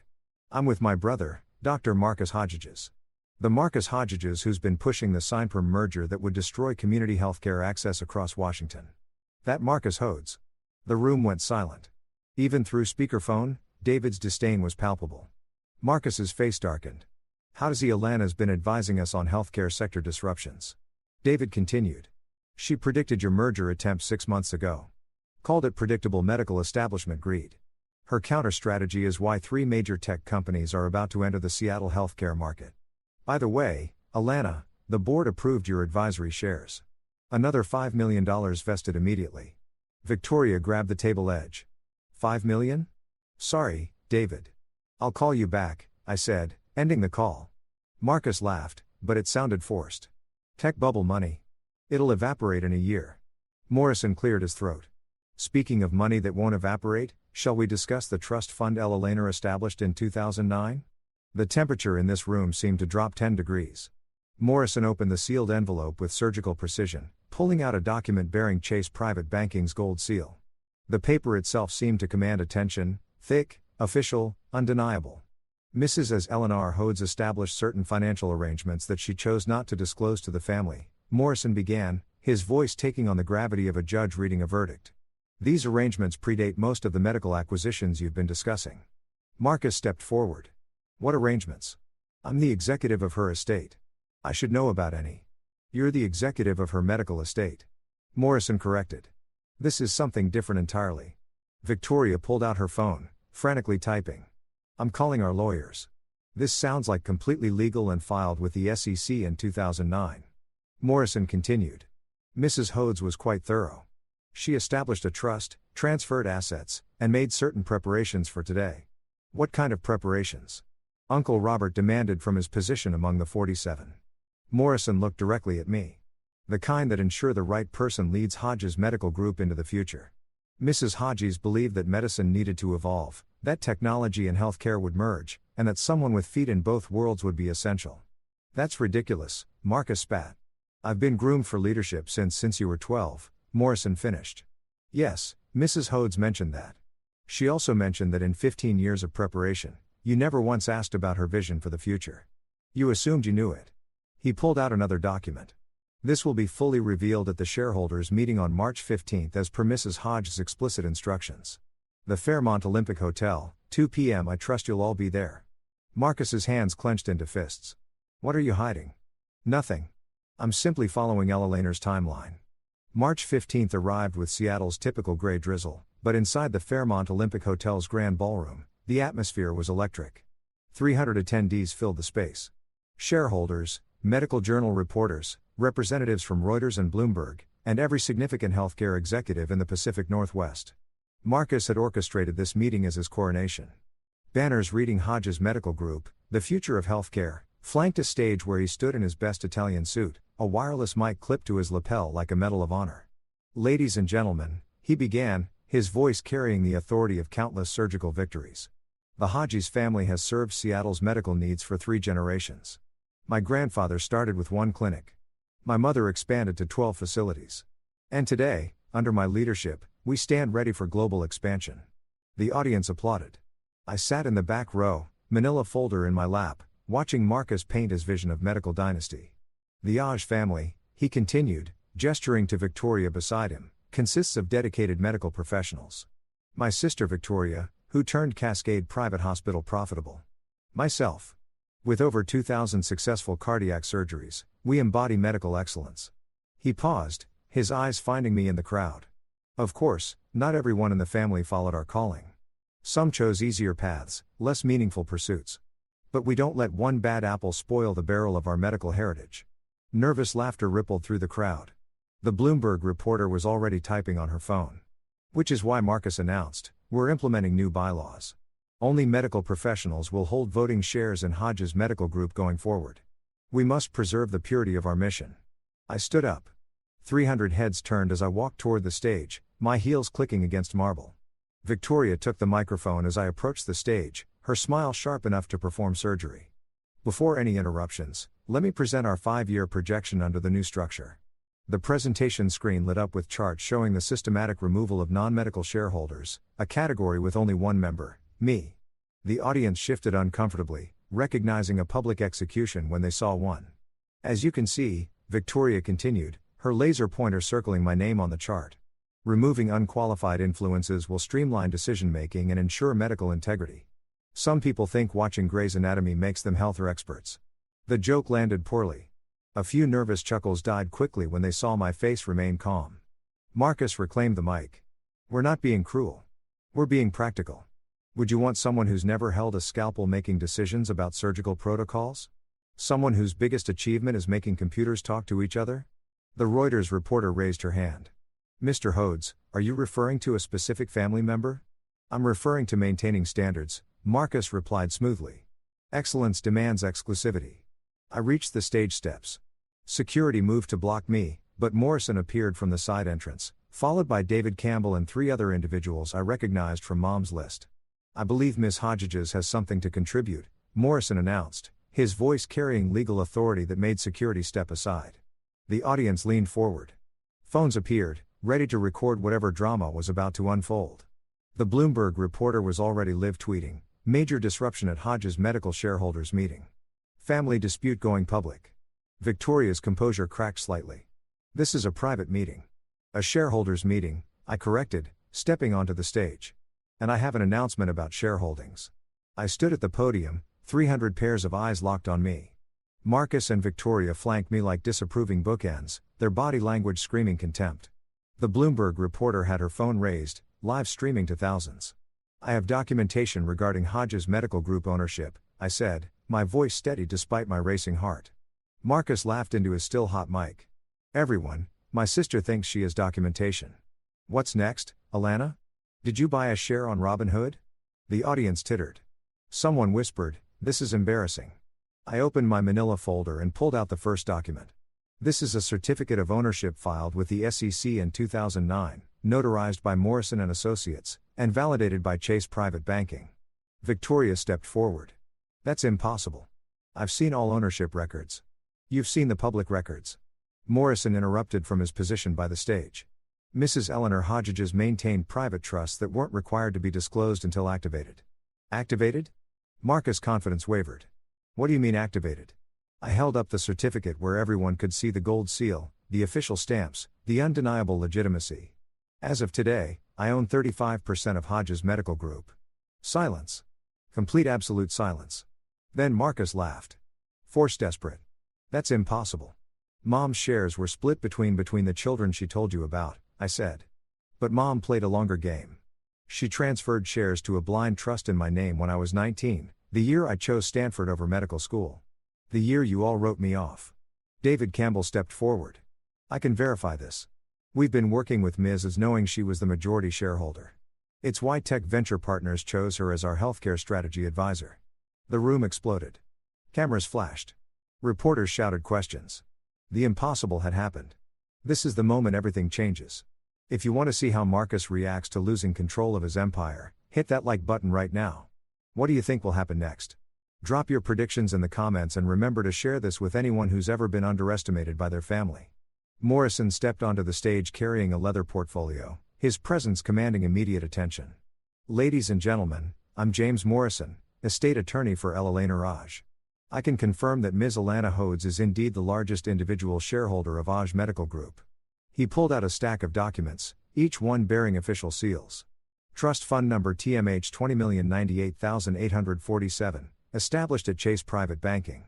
Initial transfer of 15% ownership in 2009 with additional transfers in 2011, 2015, and 2019 totaling 35% of all outstanding shares. The math was simple and devastating.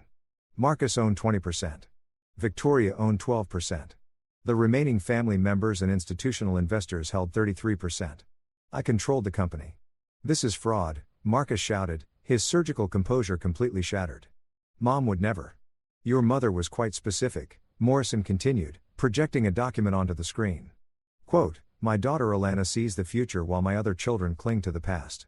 Healthcare isn't just about surgery anymore. It's about systems, data, and accessibility. She understands this. They don't. Gasps rippled through the audience. The Reuters reporter was typing furiously. Breaking tech executive revealed as majority owner of 340 Mala's Medical Group in dramatic family coup. Victoria grabbed the microphone. Even if this is real, she knows nothing about medicine. She can't what? I asked calmly. Can't stop you from selling our community hospitals to Saparm for a fraction of their value. Can't prevent Marcus from collecting his $50 million commission while destroying Mom's charity programs. Marcus's face went white. How do you know about? Because unlike you, I actually read the board minutes. All of them, including the ones you thought were private. The audience was in chaos. This wasn't just a family dispute anymore. It was a corporate revolution playing out in real time. David Campbell commanded the stage with the confidence of someone who'd pitched to venture capitalists and won. Since we're discussing qualifications, let me share something about AITAH that her family seems to have missed.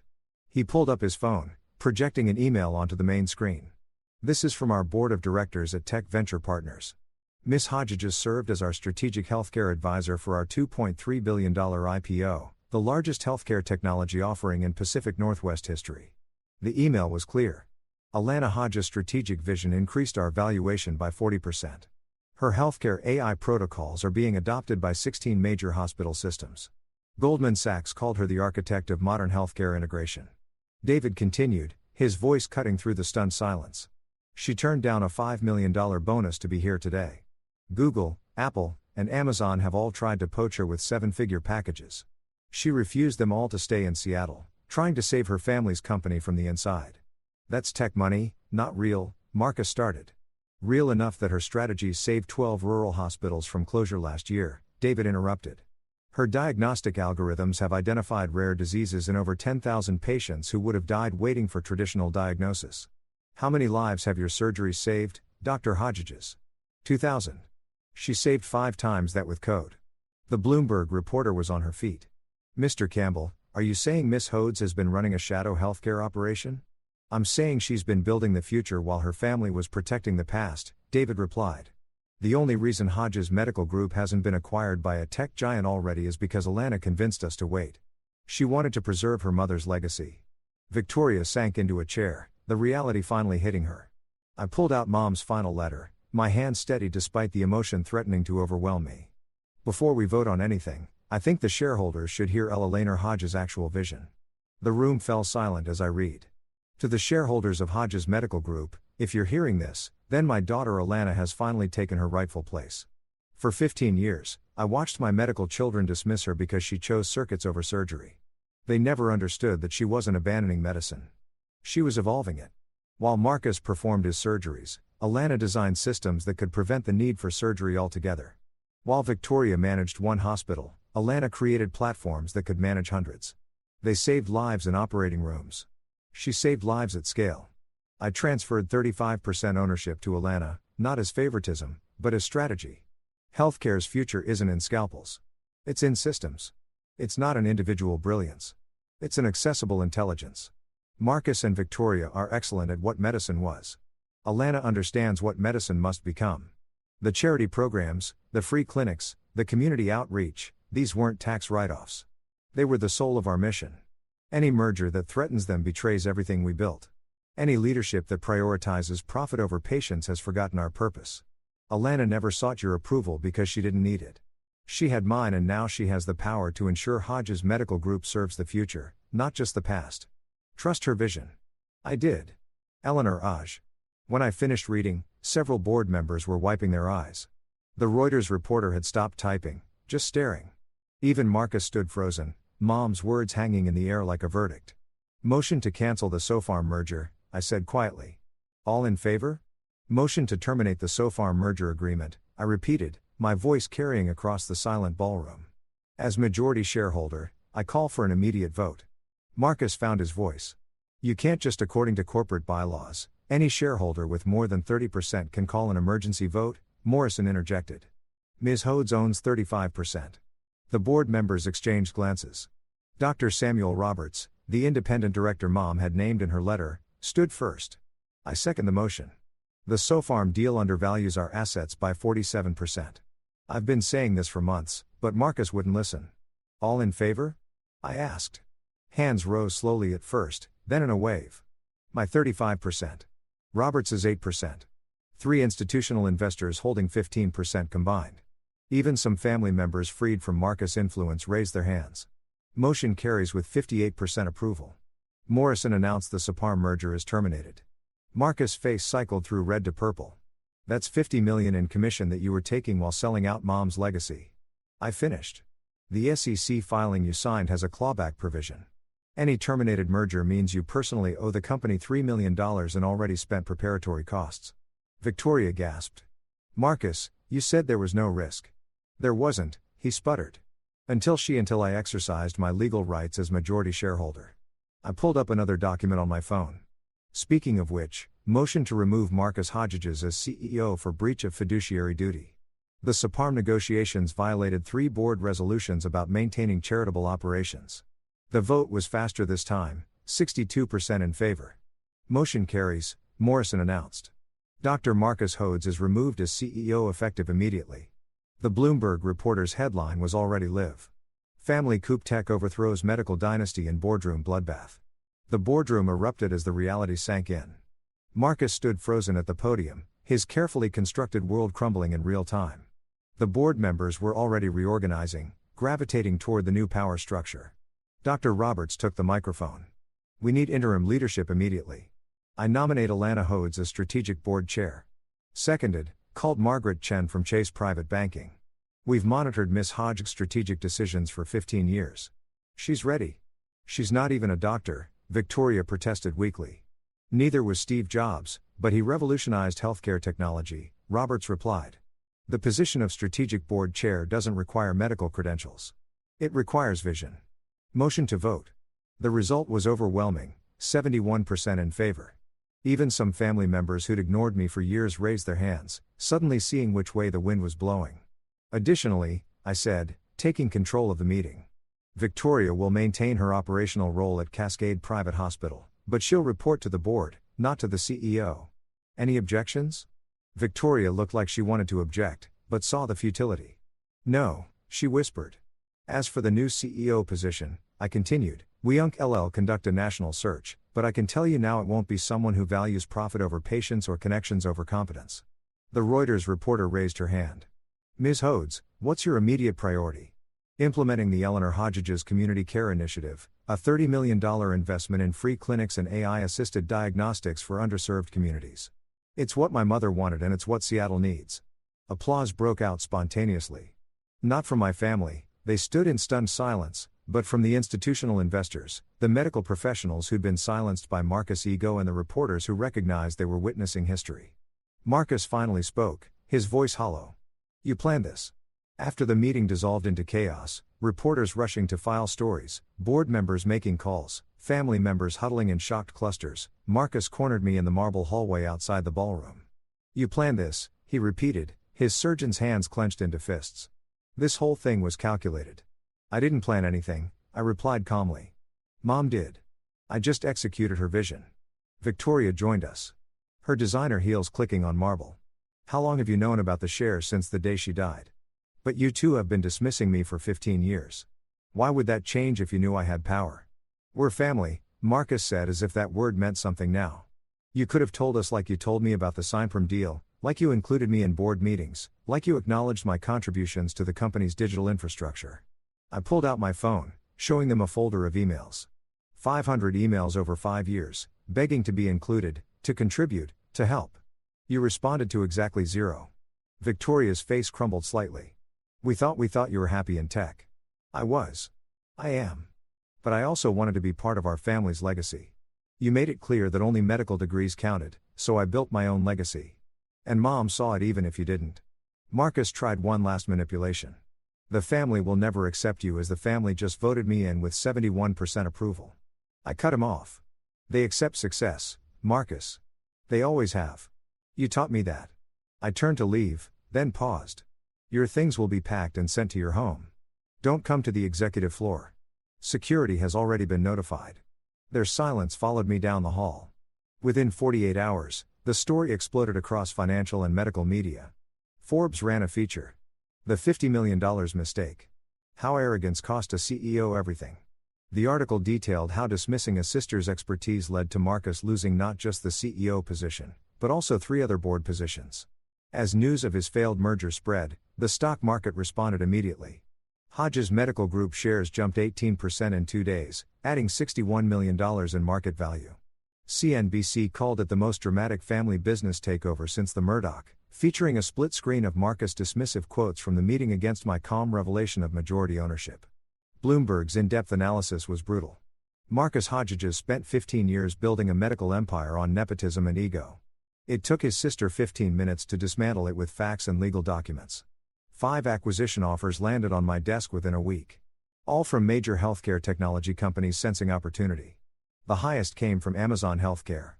$520 million for the entire operation. I rejected them all with a simple statement. Hodges Medical Group is not for sale. We're just getting started. The medical community's response was mixed but telling. The American Medical Association stayed diplomatically silent, but the Healthcare Innovation Council invited me to keynote their annual conference. Young doctors and medical students flooded my LinkedIn with messages, excited about a future where technology and medicine truly merged. Marcus, meanwhile, faced a different media storm. The state medical board announced an investigation into his merger negotiations, specifically whether he'd prioritized personal gain over patient welfare.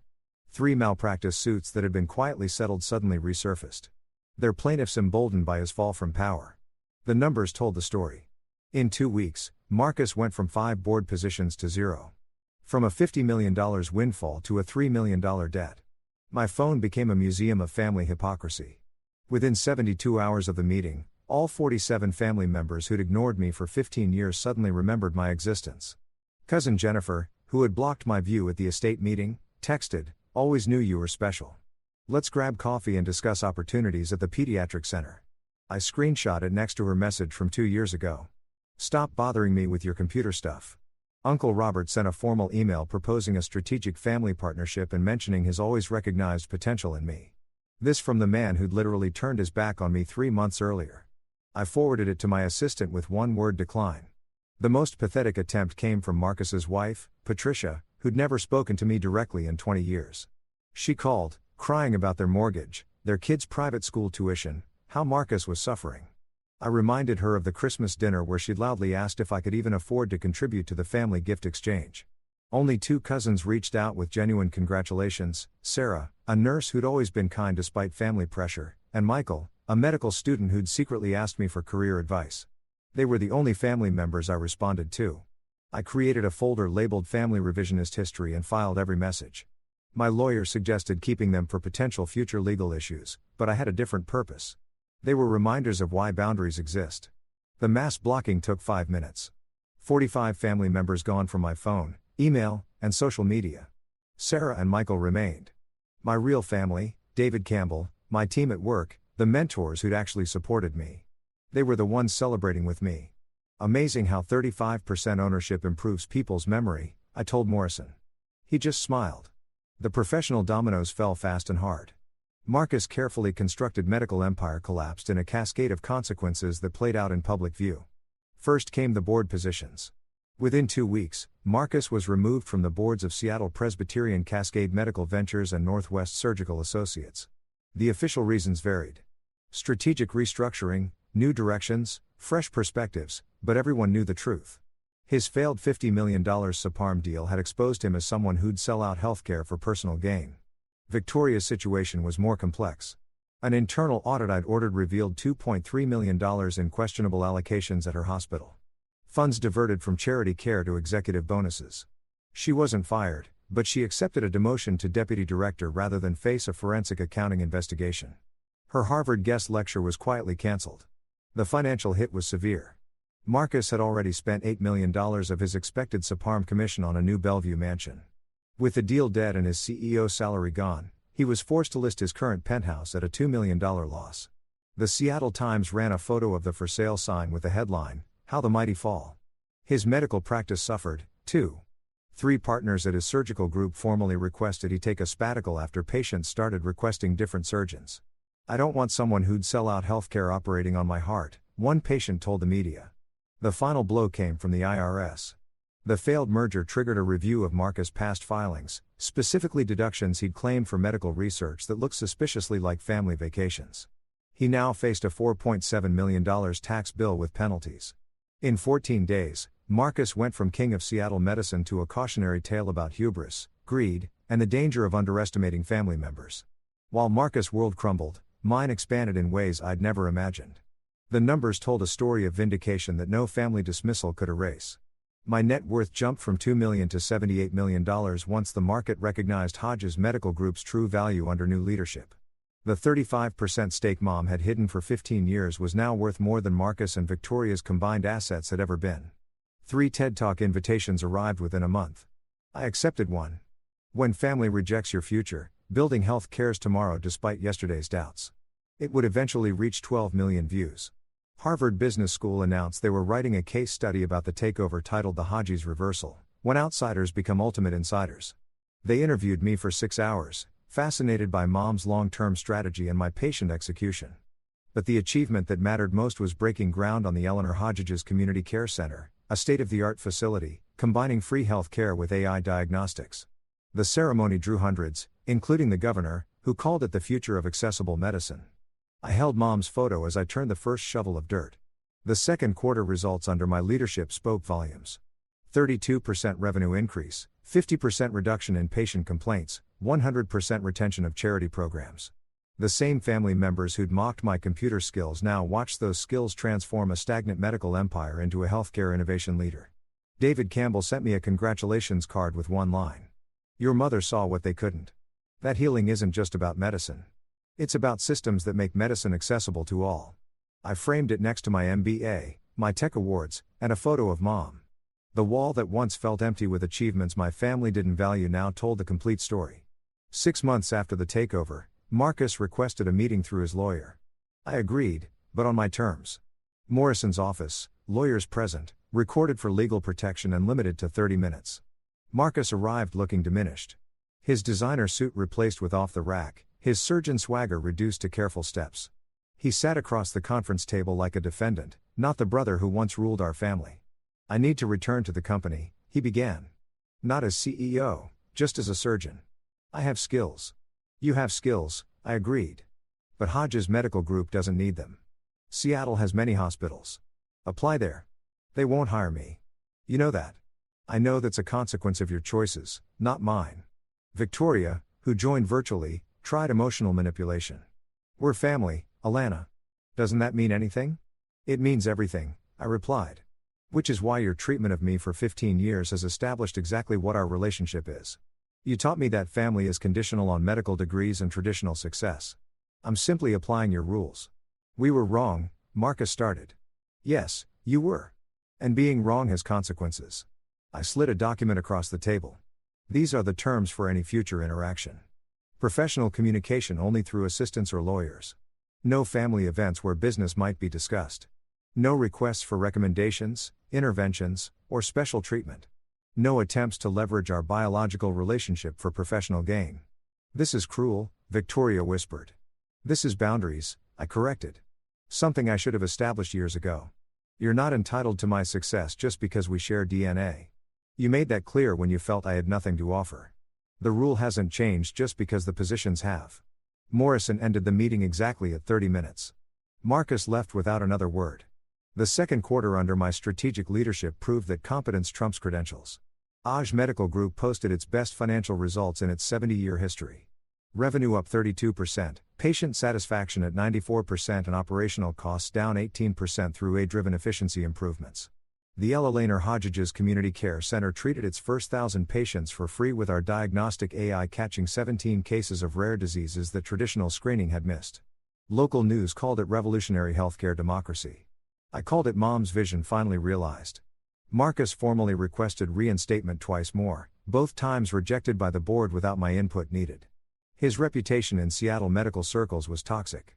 The surgeon who tried to sell out community health care for personal gain. He eventually took a position in Portland, a demotion that required him to sell his remaining Seattle properties. Victoria adapted better, accepting her reduced role with quiet dignity. She focused on operational excellence at her single hospital, no longer trying to empire build. In our only direct interaction, she admitted, "You were right. I was so focused on managing one hospital that I never saw the bigger picture Mom saw in you." The new CEO we hired, Dr. James Park, a Korean-American physician with both medical and technology degrees, represented everything the old guard feared. Diversity, innovation, and patient-first priorities. Marcus would have hated him. Mom would have loved him. Our third quarter projections showed continued growth with 3 more community care centers planned. The board unanimously approved my strategic plan for AI-integrated healthcare across all facilities. The same boardroom where I'd been humiliated now treated my presentations with the respect they'd always deserved. Best quarter in 70 years, Dr. Roberts announced at the board meeting. Achieved when we finally let the right person lead regardless of their degree. I started therapy 2 months after the takeover. Not because I was struggling, but because I wanted to process 15 years of family trauma in a healthy way. Dr. Martinez, recommended by David Campbell, specialized in family dynamics and professional identity. You spent so long fighting for their approval, she observed during our 6th session. How does it feel to realize you never needed it? Free, I answered immediately. And angry that it took Mom dying for me to see it. The anger faded with time, replaced by something more valuable, peace. I built my chosen family carefully. David Campbell became the mentor Marcus never was. My team at work celebrated my victories without jealousy, and new friends in the tech health space understood my vision without requiring explanation. I started mentoring young women in technology, especially those from medical families who didn't understand their career choices. My monthly Breaking the Stethoscope Ceiling workshops drew hundreds of attendees. One young woman crying after my talk said, "My parents are both doctors. They call my computer science degree a waste. You just showed me it's not." Sunday mornings, I visited Mom's grave at Lakeview Cemetery. The elaborate AITAH family plot had spaces for everyone except apparently the non-medical daughter. I bought my own plot nearby, close enough to visit Mom, far enough to maintain boundaries even in death. "I did it, Mom," I told her headstone after the fourth quarter results came in. "Not the way you planned maybe, but the way it needed to happen. The company is thriving. Your charity vision is alive. And I finally understand what you tried to teach me. That my worth was never dependent on their validation." A year ago, I'd stood alone at her deathbed. Now, I stood alone by choice. Finally understanding the difference between loneliness and solitude. Looking back now, I realize Mom's greatest gift wasn't the 35% ownership or the $12 million trust fund. It was teaching me through her death and final letter that family isn't about blood. It's about who sees your value when you're not performing for them. For 15 years, I bet myself into knots, trying to earn a place at a table that was never built to include me. I brought my expertise, my connections, my unpaid labor, hoping that eventually achievement would translate to acceptance. It never did. Success without a stethoscope was invisible in the AITAH family. But here's what I learned. When people show you who they are, believe them the first time, not the 15th. Marcus and Victoria didn't suddenly become dismissive when Mom died. They'd always been that way. I just kept hoping their love for me would eventually outweigh their love for status. The boundaries I set weren't about punishment or revenge. They were about finally accepting that some relationships are transactional, and when you have nothing they want, you become nothing to them. The moment I had something they needed, power, money, influence, suddenly I was family again. That's not love, that's opportunism. Your worth isn't determined by people who only see your value when it benefits them. Sometimes the most powerful thing you can do is stop trying to earn love that should be freely given. Set your boundaries not from anger, but from clarity.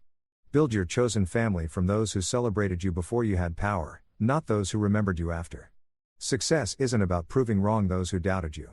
It's about finally believing those who never did, including yourself. The AITAH Medical Group is thriving. Mom's vision is realized, and I'm at peace with being the family outlier who became the family leader. Story 3. My wife said, "If you don't trust me working late night with my boss every day, maybe we shouldn't be together." I replied, "You are absolutely right." Then I accepted the job transfer to New York. I'd been declining for her. When she texted, "What are you doing this weekend?" I sent a selfie from John F. Kennedy International Airport. For years. That's how long I'd been married to Julia. And let me tell you, I thought we had our together. Sure, we weren't some fairy tale couple posting Instagram stories every 5 minutes about our perfect love, but we were solid. Or at least that's what I kept telling myself while watching my wife transform into someone I barely recognized. It all started innocently enough. Or so I thought, because apparently I'm about as sharp as a bowling ball when it comes to reading the obvious signs. Julia landed this new position at her marketing firm, working directly under Adrian, this hotshot executive who looked like he stepped out of a Men's Health magazine cover. The guy had that whole "I definitely use product in my hair and own more than 3 suits" vibe going on. But hey, good for her, right? Career advancement and all that American dream. The first few late nights seemed legit. Big presentation coming up, client demands. The usual corporate circus that keeps the lights on and the mortgage paid. Julia would come home around 9, maybe 10 o'clock, looking tired, but talking animatedly about strategy sessions and brainstorming marathons with Adrian. I'd heat up her dinner, pour her a glass of wine, and listen to her decompress. Supportive husband material right there. I should have gotten a damn medal. But then 9 became 10, 10 became 11. 11 became, "Don't wait up, honey. We're really in the zone here." And suddenly, every single project at her company apparently required round-the-clock attention from my wife and her dreamy boss. What were they doing over there? Solving world hunger?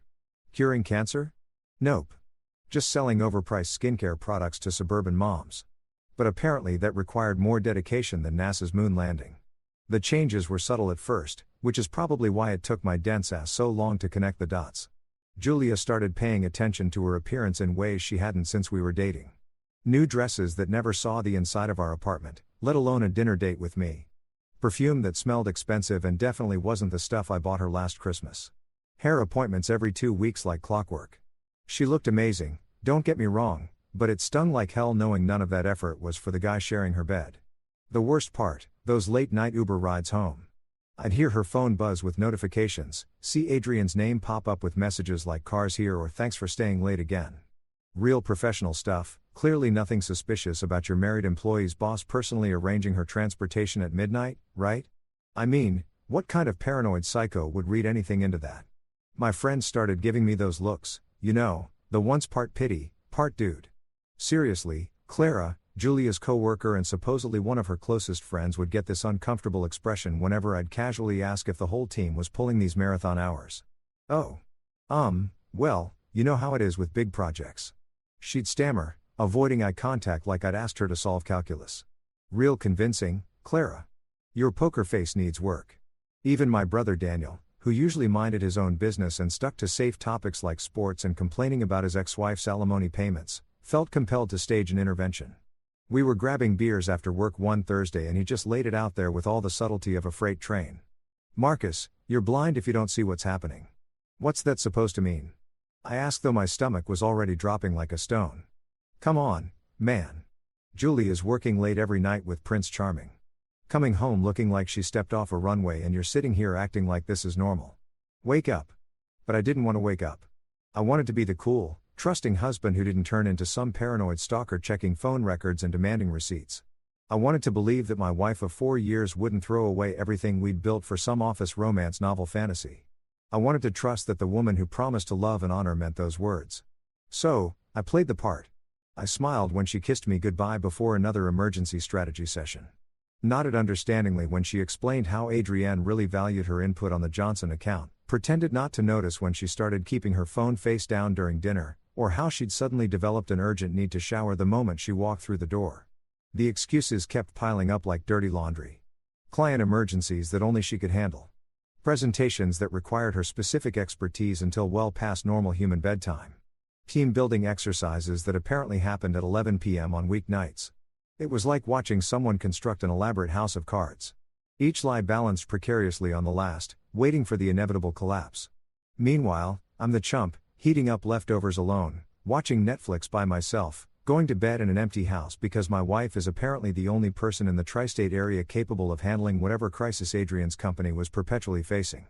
The loneliness was eating me alive, but I kept telling myself this was temporary, just a busy season. Things would go back to normal once this project wrapped up. Except there was always another project, another deadline.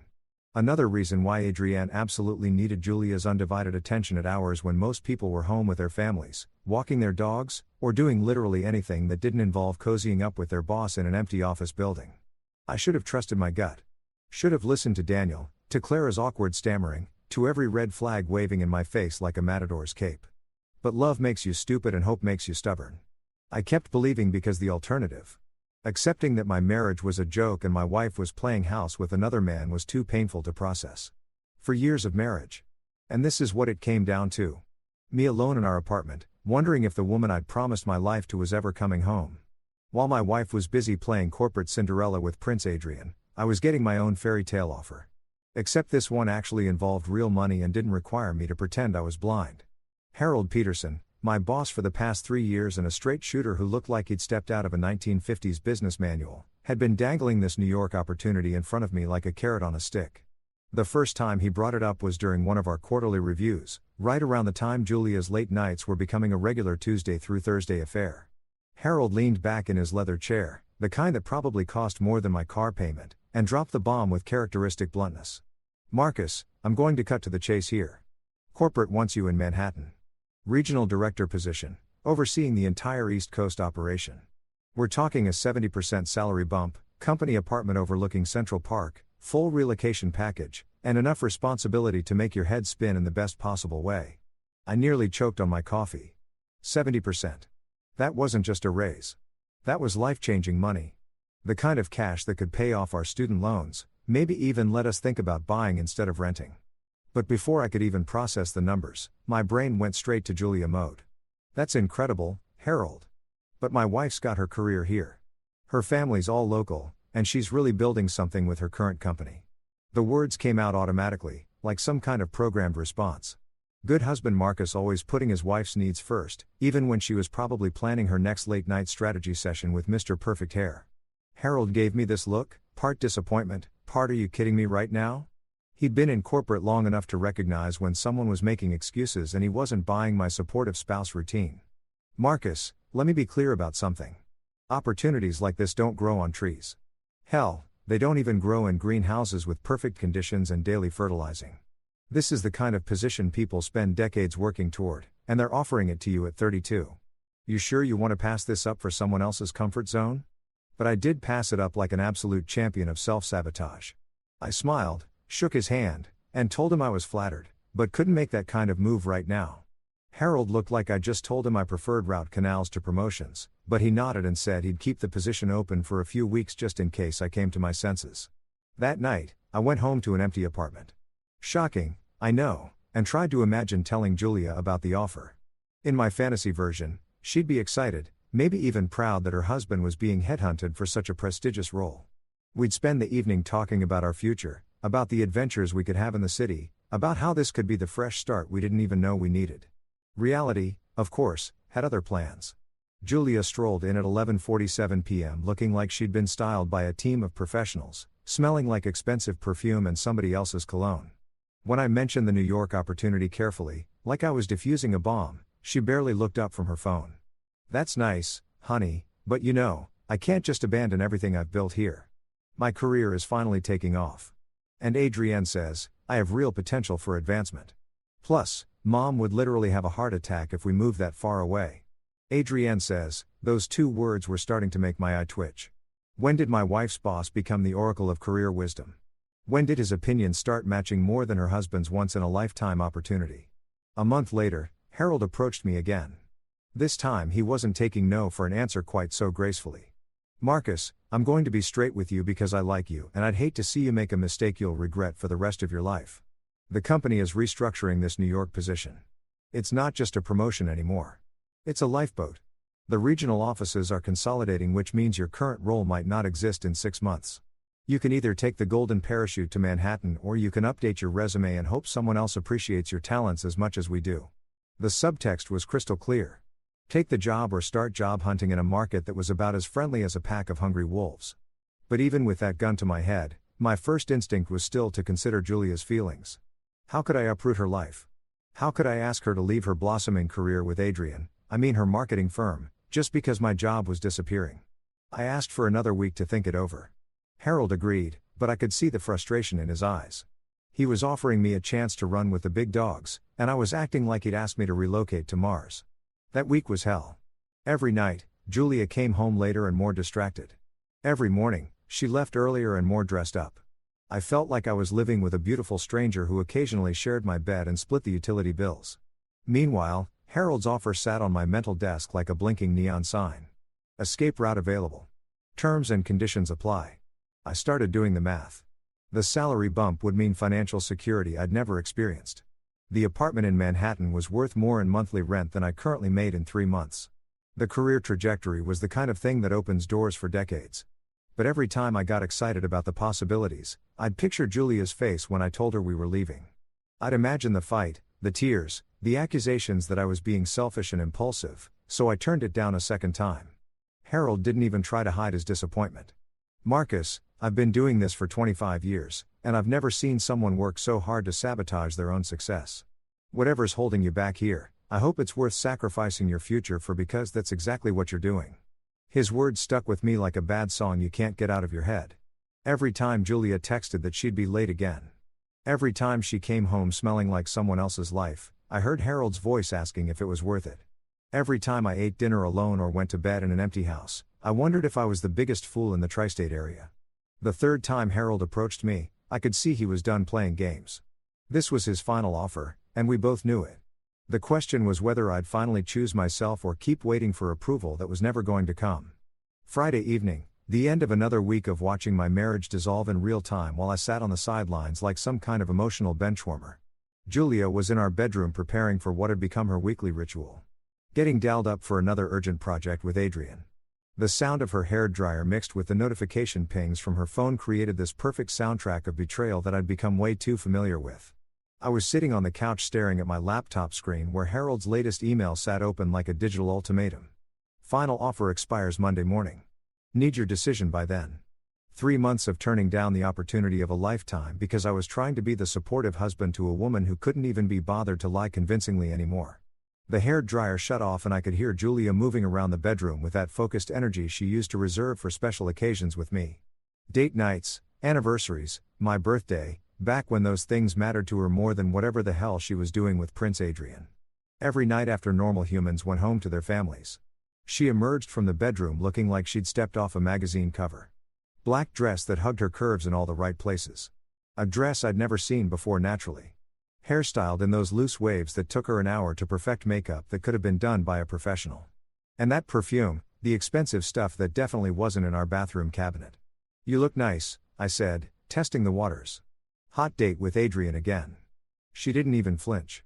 Just checked her reflection in the hallway mirror and adjusted her earrings like I'd asked about the weather. It's not a date, Marcus. It's work. Some of us take our careers seriously. That little dig hit exactly where she intended it to. Some of us take our careers seriously, like I was some slacker who'd been coasting through life while she climbed the corporate ladder one late night meeting at a time. Actually, speaking of careers, I said, closing my laptop and standing up. I was thinking maybe we could grab dinner tonight. There's that new Italian place on 5th Street you mentioned wanting to try. We could talk about some changes coming up at my job. Julia's phone buzzed. Adrian's name lit up the screen with a text that probably said something earth-shattering like, "Car, or ready when you are." She glanced at it, then at me, and I watched her face cycle through emotions like she was running diagnostics. Marcus, Adrienne needs me tonight. This Johnson account presentation is Monday, and if we don't nail this, it could cost the company the contract. I can't just abandon my responsibilities because you suddenly want to play house. Play house? That's what she called me, wanting to have dinner with my own wife. My marriage had officially become a game of house, and apparently I was the only one still playing. Julia, you've been working late every single night for 3 months, weekends, too. When exactly are we supposed to spend time together? When am I supposed to matter in this marriage? She rolled her eyes. Actually rolled her eyes like I was being some kind of needy child asking for attention during grown-up time. Marcus, this is what success looks like. If you don't trust me to work late with my boss, if you can't handle me having a demanding career, then maybe we shouldn't be together. There it was. The nuclear option delivered with all the casualness of someone ordering coffee. Maybe we shouldn't be together. She said it like it was my fault, like my inability to trust her midnight office marathons with Mr. Perfect Hair was the problem in our relationship. I felt something shift inside me, like a switch being flipped or a door being slammed shut. For months, I've been twisting myself into knots, trying to be understanding, trying to support her career growth, trying to ignore every red flag waving in my face like a matador's cape. I'd been so busy being the perfect trusting husband that I'd forgotten I had other options. You know what, Julia? I said, my voice surprisingly calm. You're absolutely right, she blinked, clearly expecting me to backpedal into apologies and reassurances. The smile that started spreading across her face was pure satisfaction. She thought she'd won. Thought she'd successfully guilt-tripped me back into my role as the compliant husband who didn't ask uncomfortable questions. We shouldn't be together, I continued watching that smile freeze like a glitch in a video game. Her phone buzzed again. Adrian, no doubt, wondering where his favorite employee was. But for once, Julia wasn't reaching for it immediately. She was staring at me like I just started speaking Mandarin. What did you just say? I said, you're right. If I can't trust my wife working until midnight every night with her boss. If I'm such a burden to your career success, then we definitely shouldn't be together. I pulled out my phone, found Harold's email, and hit reply. My fingers moved across the keyboard with more certainty than I'd felt in months. Harold, I'll take the New York position. Can start in 2 weeks. Thanks for your patience. The send notification sounded like a gunshot in the silence of our apartment. Julia's face went through several expressions at once: confusion, disbelief, anger, and something that might have been panic. "Marcus, what are you doing?" "I'm taking a job in New York. Regional director, 70% salary increase, company apartment in Manhattan. Remember the opportunity one turned down twice because I thought my wife's happiness was more important than my career." Her phone buzzed a third time. This time, she didn't even glance at it. "You can't be serious. You're going to throw away 4 years of marriage because you're having some kind of jealous breakdown." "I'm not throwing anything away, Julia. You already did that. I'm just finally accepting reality instead of pretending that my marriage isn't a joke and my wife isn't screwing her boss. I am not. Save it. We both know what's happening here. The only difference is that I'm finally done pretending I don't know." Her phone rang. Adrian's ringtone. She'd given him his own special sound because of course she had. She stared at it like it might explode, then looked back at me with something approaching desperation. "Marcus, you're being ridiculous. You can't just I can and I am. Have fun at your meeting tonight. Try not to work too hard." I walked into the bedroom, pulled out my suitcase, and started packing. Behind me, I could hear Julia's phone ringing again. Could hear her frantic whispered conversation with Adrian. Could hear the reality of her choices finally crashing down around her. For the first time in months, I felt like I could breathe. The sound of my suitcase zipper cutting through the silence was like a period at the end of a very long, very painful sentence. 4 years of marriage, and it all came down to this. Me folding clothes while my wife had a panicked phone conversation with her boss/side piece in the living room. "Adrian, I can't come tonight. Marcus says he's lost his mind. He's packing. He says he's moving to New York." Her voice carried that edge of hysteria that people get when their carefully constructed house of lies starts collapsing in real time.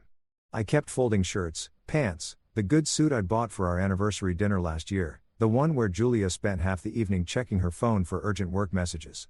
Everything fit surprisingly well into 2 suitcases, which probably said something depressing about how little I'd accumulated during our marriage, or maybe how ready I was to leave it all behind. Julia's conversation with Adrian continued in hushed, frantic tones. I caught bits and pieces. "No, you can't come over here. He knows, Adrian. I think he knows. This is a disaster." Yeah, it was a disaster. All right, just not for the reasons she thought. I moved to the bathroom, grabbing my toothbrush, shampoo, the electric razor she bought me for Christmas because apparently my face wasn't meeting her standards anymore. Funny how all these little details suddenly made sense when viewed through the lens of my wife is cheating on me with her boss. By the time I emerged from the bathroom, Julia had hung up and was standing in the bedroom doorway looking like someone had just told her Santa Claus was a lie and the Easter Bunny had gambling debts. "Marcus, stop. Just stop for a minute and think about what you're doing." I am thinking for the first time in months, actually. Turns out my brain works a lot better when I'm not trying to convince myself that my marriage isn't a complete sham. She stepped into the room, her perfect hair slightly mussed from running her hands through it. Her makeup starting to smudge around the edges. The transformation from magazine cover gorgeous to desperate housewife was almost impressive in its speed. "You can't just throw away 4 years like this." "Over what?" "Some paranoid delusion that I'm cheating on you." "Paranoid delusion?" I laughed and it came out harsher than I intended. "Julia, you've been working until midnight every single night for 3 months. You dress like you're going to Fashion Week just to sit in conference rooms. You smell like men's cologne when you come home. And your boss personally arranges your late-night transportation. If this is a delusion, it's the most logical one in history. Adrian is my mentor. He's helping me advance my career. God, Marcus, why can't you just trust me?" Trust. She wanted me to trust her while she was doing everything short of sending me a PowerPoint presentation titled, "How I'm Cheating on My Husband for Dummies Because Trust Goes Both Ways, Julia, and you haven't given me a single reason to trust you in months. Hell, you haven't even tried to be subtle about it." I zipped up the second suitcase and set it next to the first one. 2 bags for years of marriage reduced to 2 pieces of luggage and a growing sense of relief that scared me with its intensity. "Where are you even going to stay tonight?" "Hotel. Harold's arranging temporary housing until the company apartment is ready." Harold knew about this. "Harold's been trying to save my career while you've been destroying my marriage." "Yeah, he knew." Julia's phone buzzed again. Adrian, no doubt. Wondering if the coast was clear for their regularly scheduled programming. She glanced at it, then back at me, and I watched the exact moment she realized she had to choose between dealing with her imploding marriage and keeping her boss happy. She chose her boss. Of course, she did. I have too. Adrian's waiting, and this presentation really is important. Sure it is. Don't let me keep you from your very important work. She grabbed her purse, checked her reflection in the mirror one more time, and headed for the door. But she stopped at the threshold, turning back with what I assumed was supposed to be her final guilt trip. Marcus, I'll cut back on the late nights. If it bothers you so much, we can work this out. You don't have to run away to New York. Run away like I was some scared kid fleeing the scene instead of a grown man making a strategic career move while escaping a toxic marriage. Julia, the only thing that bothers me is that you think I'm stupid enough to believe your lies. Have fun with Adrian tonight. Try to keep it professional. She left, actually walked out the door to go spend the evening with her boss while her husband packed up his life and prepared to move across the country. The symbolism was so perfect it almost hurt. I called a locksmith 24-hour service because apparently there's a market for people who need to change their locks on a Friday night. Guy showed up an hour later, took one look at my suitcases and the general vibe of domestic apocalypse, and got to work without asking questions. Probably wasn't his first marriage-ending lock change. While he worked, I packed up Julia's stuff. Not out of spite. Well, not entirely out of spite, but because the lease was in my name, and I wasn't interested in being her storage facility while she figured out her next move. Her clothes, her books, her collection of overpriced skincare products that apparently weren't working their magic on her conscience. Everything fit into boxes surprisingly easily for years of shared life. And her stuff barely filled 6 cardboard containers. Made me wonder if she'd been mentally checked out of this marriage longer than I realized. My phone started buzzing around 11 p.m. text after text from Julia. Each one more desperate than the last. Marcus, this is insane. You can't just change the locks. I'm your wife. You can't kick me out of my own home. You're having a breakdown. You need help. I'll quit my job if that's what you want. Adrian means nothing to me. It's just work. Please don't throw away our marriage over a misunderstanding. You're scaring me. This isn't like you. That last one made me laugh. This isn't like you. She was right. The old Marcus would have been a doormat. Would have apologized for being suspicious. Would have convinced himself that midnight strategy sessions with dreamy bosses were totally normal in the modern workplace. But the old Marcus was an idiot who nearly flushed his career down the toilet for a woman who couldn't even be bothered to lie convincingly about her affair. The new Marcus was done being an idiot. Saturday morning hit me like a freight train made of regret and Red Bull. I'd spent the night at a holiday Inn that smelled like industrial carpet cleaner and broken dreams, surrounded by my hastily packed belongings and a growing pile of increasingly unhinged text messages from Julia. By 3 a.m., she'd progressed from denial to bargaining to what I could only describe as creative fiction about her relationship with Adrian. I was sitting in the hotel's lobby, nursing what had to be the world's most depressing continental breakfast coffee, when my phone rang.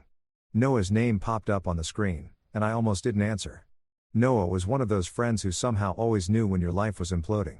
Usually because he had connections everywhere and a talent for being in the right place at the right time to witness maximum drama. Marcus, dude, please tell me you're sitting down for this. I'm eating stale bagels in a hotel lobby at 8 o'clock in the morning. Trust me, I'm prepared for bad news. Okay, so you know my cousin Jake works at Julia's firm, right? He's in accounting, keeps to himself, but he goes to the same gym as some of the marketing guys. I felt my stomach drop somewhere around my shoes. Noah, if you're about to tell me something I don't want to hear, you need to hear this, man. Jake was at the gym yesterday doing his usual treadmill thing when he overhears Adrian bragging to some other douchebag about his late-night partner. And get this, he's not even trying to be subtle about it. He's talking about hotel receipts, talking about how gullible some husbands are talking about. Stop. I set down my coffee cup before I threw it across the lobby. Just stop for a second. But Noah was on a roll and apparently he'd been saving this information like ammunition for exactly this moment. Marcus, there's more. Jake started paying attention after that. And these guys have been talking about you specifically. Adrian's been calling you the clueless husband in group chats. There are screenshots, man. Screenshots of him mocking you for being too trusting. The hotel lobby started spinning slightly. All those nights I'd convinced myself I was being paranoid, that I was the problem, that I needed to trust my wife more. Turns out I was the punchline of some corporate joke. The faithful husband who heated up dinner while his wife was getting her back blown out by her boss. Send them to me, Marcus. Send me the screenshots, Noah. 10 minutes later, my phone lit up with a series of images that felt like getting punched in the soul. Group chat messages between Adrian and what looked like half the marketing department, complete with laughing, crying emojis and commentary that made my skin crawl. Another late night with a married one face with tears of joy. Does her husband actually believe the overtime story? Guys, either the most trusting man alive or the dumbest. Either way, works for me, man. Shrugging. Hotel receipts are tax deductible if it's for client meetings, right? Winking face. Poor bastard probably thinks she's employee of the month material. There were dozens of messages spanning weeks.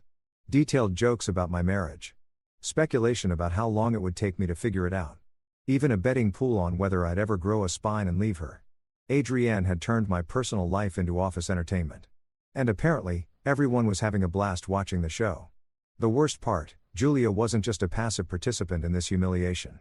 There were screenshots of her messages, too, complaining about having to keep up appearances at home, joking about how I was getting suspicious, but was too nice to actually do anything about it. Marcus is asking questions about why I'm working so late. Might need to dial it back for a week or two. He wanted to go to dinner tonight, face with rolling eyes. Had to pretend I cared about his day for 20 minutes before I could leave. Adrienne says, the Johnson account excuse is getting old. Need new material for why I can't be home before midnight. My wife, the woman I'd been married to for 4 years, the woman I'd turned down life-changing career opportunities for, had been treating our marriage like an inconvenient obstacle to her extracurricular activities. I wasn't even a person to her anymore. I was just Marcus, the annoying husband who asked too many questions and wanted too much attention. I forwarded all the screenshots to Julia with a single word, interesting. Then I turned off my phone and sat in that lobby for 2 hours watching families check out with their luggage and their weekend plans, wondering how the hell I'd become such a joke for years of marriage. And I'd been living in a sitcom where I was the bumbling husband who didn't know his wife was screwing around. Except it wasn't funny and I was the only one who didn't know the punchline. When I finally turned my phone back on, I had 17 missed calls from Julia and about 30 text messages that started apologetic and rapidly devolved into full-scale panic. Where did you get those messages? You're taking them out of context. Adrienne was just joking around. You know how guys talk. Those messages don't mean anything. You can't trust Jake. He's always been jealous of Adrienne. This is invasion of privacy. You had no right to get those screenshots. I never said anything bad about you. Those messages are fake. Marcus, call me back. I'm coming to the hotel. Which hotel are you at? You can't just ignore me. I'm your wife. Adrienne is nothing to me. It was just a mistake. Please don't leave me over some stupid office gossip. I love you. Doesn't that mean anything? Fine. Ignore me. But you're destroying our marriage over lies. I can't believe you're choosing strangers over your own wife. You're having a mental breakdown and you need help. This is emotional abuse. You're punishing me for having a career. The progression from panic to anger to desperation to blame was almost impressive. She'd managed to hit every stage of getting caught in a lie, complete with gaslighting and victim blaming. Classic cheater's playbook executed with the precision of someone who'd probably been practicing these responses in case this day ever came. I deleted all the messages without responding. Let her panic. Let her wonder. Let her experience even a fraction of the uncertainty and confusion she'd been putting me through for months. My phone rang again. Julia's ringtone, the one I thought was cute when we were dating, now sounded like nails on a chalkboard. I sent it straight to voicemail and started packing my stuff. I had a flight to New York tomorrow and I wasn't about to miss it for any more of Julia's creative explanations about why betraying your spouse was actually a sign of career ambition. Some bridges deserve to be burned. Sunday morning, the day of my flight to New York, I was finishing up my last-minute packing when the sound of aggressive door pounding shattered the peaceful silence of my hotel room. Not knocking, pounding. The kind of rhythmic hammering that suggested someone was either having a medical emergency or was about to star in their own episode of When Wives Attack. I already knew who it was before I opened the door. What I didn't expect was the full delegation. Julia stood front and center looking like she hadn't slept in 3 days, flanked by her mother, Linda, a woman who'd never met a boundary she couldn't cross, and her sister Brooke, who had apparently been recruited as backup moral support for this little intervention. Marcus Anthony Coleman. Linda announced using my full name like I was 10 years old and had been caught stealing cookies. We need to talk right now. They pushed past me into the hotel room without waiting for an invitation, which was pretty much standard operating procedure for Linda. The woman had all the subtlety of a bulldozer wearing lipstick and had never encountered a family crisis she couldn't make worse by getting involved. Nice to see you, too, Linda. Brooke. I closed the door and turned to face what was clearly going to be an ambush disguised as a concerned family meeting. Julia looked terrible, which gave me a weird sense of satisfaction I probably shouldn't admit to. Her hair was unwashed, her makeup was smudged, and she was wearing the same clothes from Friday night, which meant she'd probably been camped out at her mother's place having a 36-hour meltdown about how her perfect little side piece situation had exploded in her face. Marcus. Brooke started using her therapist voice. She was getting her master's in psychology, which apparently made her the family expert on everyone else's mental health. Julia told us you're having some kind of breakdown. Quitting your life and running away to New York isn't a normal response to marital stress. Marital stress? I almost laughed. Is that what we're calling it? Linda jumped in before I could elaborate. Young man, Julia explained everything. She's been working hard to advance her career. And instead of supporting her like a good husband should, you've been spying on her and making wild accusations. Now you're abandoning your marriage over some paranoid fantasy. Paranoid fantasy. I pulled out my phone, found the screenshots Noah had sent me, and held it up. Would you like to see the group chat where Julia's boss calls me the clueless husband while bragging about hotel receipts with my wife? The room went dead silent. Linda's mouth actually dropped open, which was the first time in 20 years I'd seen her speechless. Brooke looked like someone had just explained that everything she thought she knew about physics was wrong. Julia, meanwhile, went through about 15 different facial expressions in the span of 3 seconds before settling on righteous indignation. Those messages are taken out of context. Adrian was just what, Julia? Just joking around about screwing another man's wife? Just having a laugh about how gullible I am while you two were playing house on company time. I scrolled through the screenshots, reading aloud some of the choicest quotes. Linda's face got paler with each message, and Brooke kept glancing between me and Julia like she was watching a tennis match where someone was about to get beheaded. Poor bastard probably thinks she's employee of the month material. I read, guys, either the most trusting man alive or the dumbest. Either way, works for me. Real professional relationship you've got there, Julia. Marcus, stop. Brooke said quietly. This is what, Brooke? Hard to hear. Uncomfortable. Yeah. Imagine how I felt living it while everyone I knew was giving me pity looks and trying to figure out how to tell me my marriage was a joke. Linda had finally found her voice again.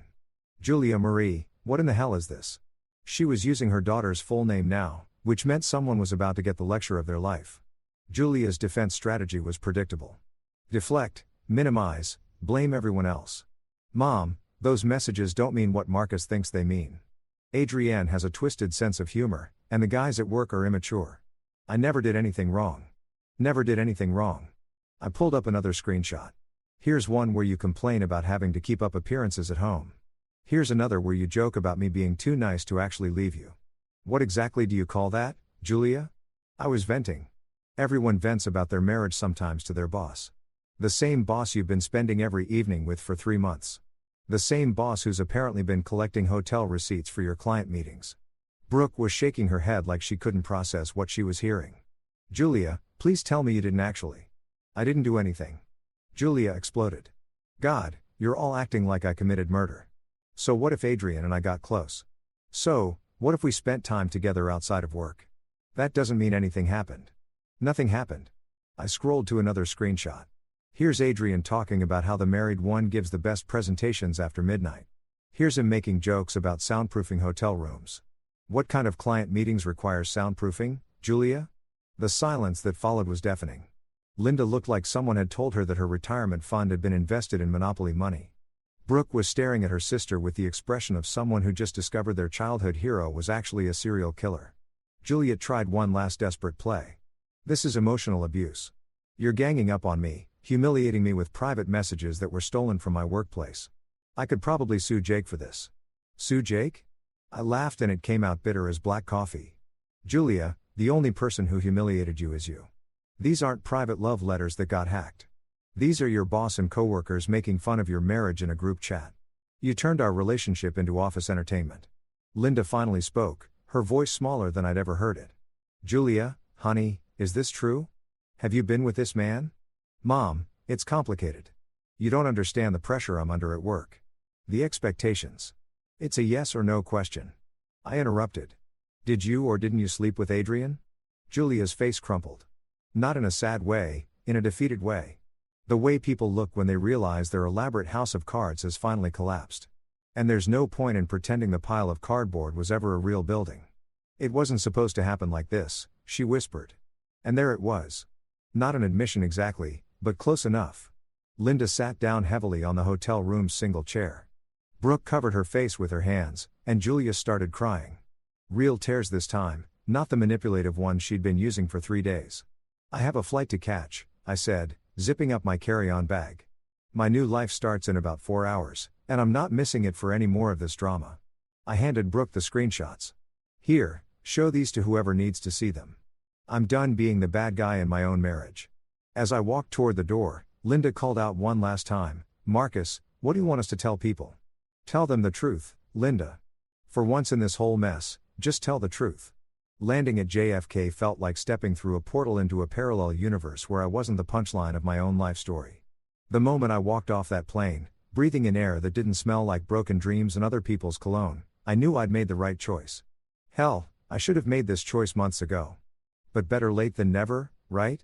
The company car was waiting. An actual black sedan with my name on a placard. Like I was some kind of executive instead of a guy who'd spent the last 72 hours discovering that his marriage was basically a reality TV show where everyone knew the plot twist except him. The driver, a cheerful Puerto Rican guy named Miguel, spent the ride into Manhattan giving me the unofficial tour. First time in the city, first time living here I visited, but this is different. Yeah, man. It's always different when you're staying. You're running towards something or away from something. I laughed, surprised by his directness. Little bit of both, I guess. Best kind of move. Fresh starts are good for the soul, you know. Miguel was right. As we crawled through the Lincoln Tunnel and emerged into the chaos of Midtown, I felt something I hadn't experienced in months. Excitement about my future. Not anxiety, not dread, not that sinking feeling of watching my life spiral down the drain while I stood there with a plunger. Actual honest-to-God excitement. The apartment was on the Upper West Side, 15 floors up with a view of Central Park that made my old place look like a closet with delusions of grandeur. Floor-to-ceiling windows, modern kitchen, enough space to actually think without bumping into reminders of my failed marriage. It was furnished with that corporate housing aesthetic, clean, professional, and completely devoid of personality, which was exactly what I needed. I stood at those windows for 20 minutes, watching joggers and dog walkers navigate the park paths below, and realized this was the first time in months I'd looked at something without wondering what Julia was doing, where she was, or who she was with. The constant background anxiety that had become my normal had just evaporated. My phone buzzed with yet another text from Julia. She was up to about 50 unread messages at this point, but I didn't even glance at it. Whatever crisis she was manufacturing back home was no longer my problem to solve. Monday morning came with a wake-up call I'd almost forgotten existed. Genuine enthusiasm for work. I'd been going through the motions at my old job for so long that I'd forgotten what it felt like to actually give a damn about what I was doing. Harold had set up meetings with the entire regional team, and walking into that conference room felt like stepping into the major leagues. The team was sharp, motivated, and refreshingly drama-y. No one was sleeping with anyone else's spouse. No one was using group chats to mock their colleagues' personal lives, and everybody seemed to understand that working late meant actually working, not using the office as a cover story for extracurricular activities. Sarah, the marketing director, gave me the rundown on our biggest accounts. Mike from operations explained the logistics challenges we were facing. Jennifer from finance walked me through the budget projections that made my old salary look like pocket change. These were professionals who treated their careers like careers, not like elaborate schemes to justify infidelity. So, what brought you to New York? Sarah asked during lunch. We were at some trendy place near the office where the sandwiches cost more than I used to spend on groceries. But the company was picking up the tab, so I was living large. Better opportunity, I said, which was true without being the whole truth. Sometimes you need a change of scenery to remember who you are. I get that. I moved here from Chicago 5 years ago. Best decision I ever made. There's something about this city that forces you to level up, you know. She was right. In the weeks since I'd arrived, I'd already started changing, walking faster, thinking bigger, carrying myself like someone who belonged in rooms where important decisions got made. The version of Marcus who'd spent months heating up dinner alone while his wife screwed her boss felt like a character from someone else's life. Meanwhile, back in my old hometown, the fallout was apparently reaching nuclear levels. I've been getting updates from Noah, who seemed to be enjoying the drama more than anyone should. Dude, Julia's life is imploding in real time, he told me during one of our check-in calls. She tried to go back to work Monday, but word about the screenshots had spread through the office like wildfire. Apparently, Adrian's wife found out, too. Someone sent her copies of everything. His wife, oh, yeah. Forgot to mention that. Adrian's married with 2 kids. His wife is some kind of lawyer, and from what I hear, she's not taking this development well. There are rumors about divorce papers and asset freezing and all kinds of legal nastiness. The irony was beautiful. Adrian, the smooth-talking boss who'd been using my marriage as entertainment, was about to discover what happens when your own spouse finds out you're a cheating piece of garbage. Julia, who'd thought she was trading up from her boring husband to some kind of corporate prince, had actually hitched her wagon to a married father who was about to lose everything in what sounded like a very expensive divorce. What about Julia? She's been staying with her mom, but Linda's apparently not thriving with the arrangement. Brooke told my cousin that there have been some epic screaming matches about responsibility and consequences and how Julia brought shame on the family. Very old school Catholic guilt trip stuff. I should have felt bad for her. For years of marriage should have bought her some sympathy from me, even after everything. But all I felt was a distant sort of relief, like watching a car accident in your rear-view mirror and realizing you'd gotten out of the way just in time. The city was working its magic on me. I was sleeping better, eating better, exercising regularly for the first time in years. I joined a gym near the office, started exploring different neighborhoods on weekends, even began thinking about what kind of person I wanted to be now that I wasn't defined by someone else's betrayal. 3 weeks in, Harold flew up from the home office to check on my progress. "You look different," he said as we sat in his hotel bar, sharing what he called a celebration drink for my successful transition. "Different, how?" "Lighter, like you're not carrying around someone else's problems anymore." "That's probably because I'm not good. I was worried about you for a while there. Watching someone with your potential sabotage himself over a relationship that wasn't working was painful." "It wasn't that it wasn't working." I corrected him. "It was that only one of us was actually in the relationship. Hard to make something work when you're the only one trying." Harold raised his glass to new beginnings and better choices. "I'll drink to that." For the first time in months, I meant it. 2 months into my New York renaissance, I was having the kind of Tuesday that made me question why I'd ever lived anywhere else. Closed a major deal with a client in Topeka, grabbed lunch at a place where celebrities casually ate salads next to normal humans, and was walking back to the office feeling like I'd finally figured out this whole successful adult thing when I spotted her. Julia, standing outside my office building like some kind of ghost from my past. Except ghosts usually have the decency to stay dead instead of showing up uninvited in your new life. She looked rough. That was the kindest way to put it. The polished magazine cover version of Julia, who used to spend 2 hours getting ready for her work meetings, had been replaced by someone who looked like she'd been sleeping in her car and using gas station bathrooms for priming. Her hair was unwashed. Her clothes were wrinkled. And she had that desperate energy that people get when their carefully constructed world collapses and they're scrambling to find someone to blame. "Marcus, we need to talk." "No." "Hello." "No." "How are you?" "No." Acknowledgement that showing up at someone's workplace unannounced after they've moved across the country to get away from you might be considered slightly psychotic behavior. Just straight to the demands.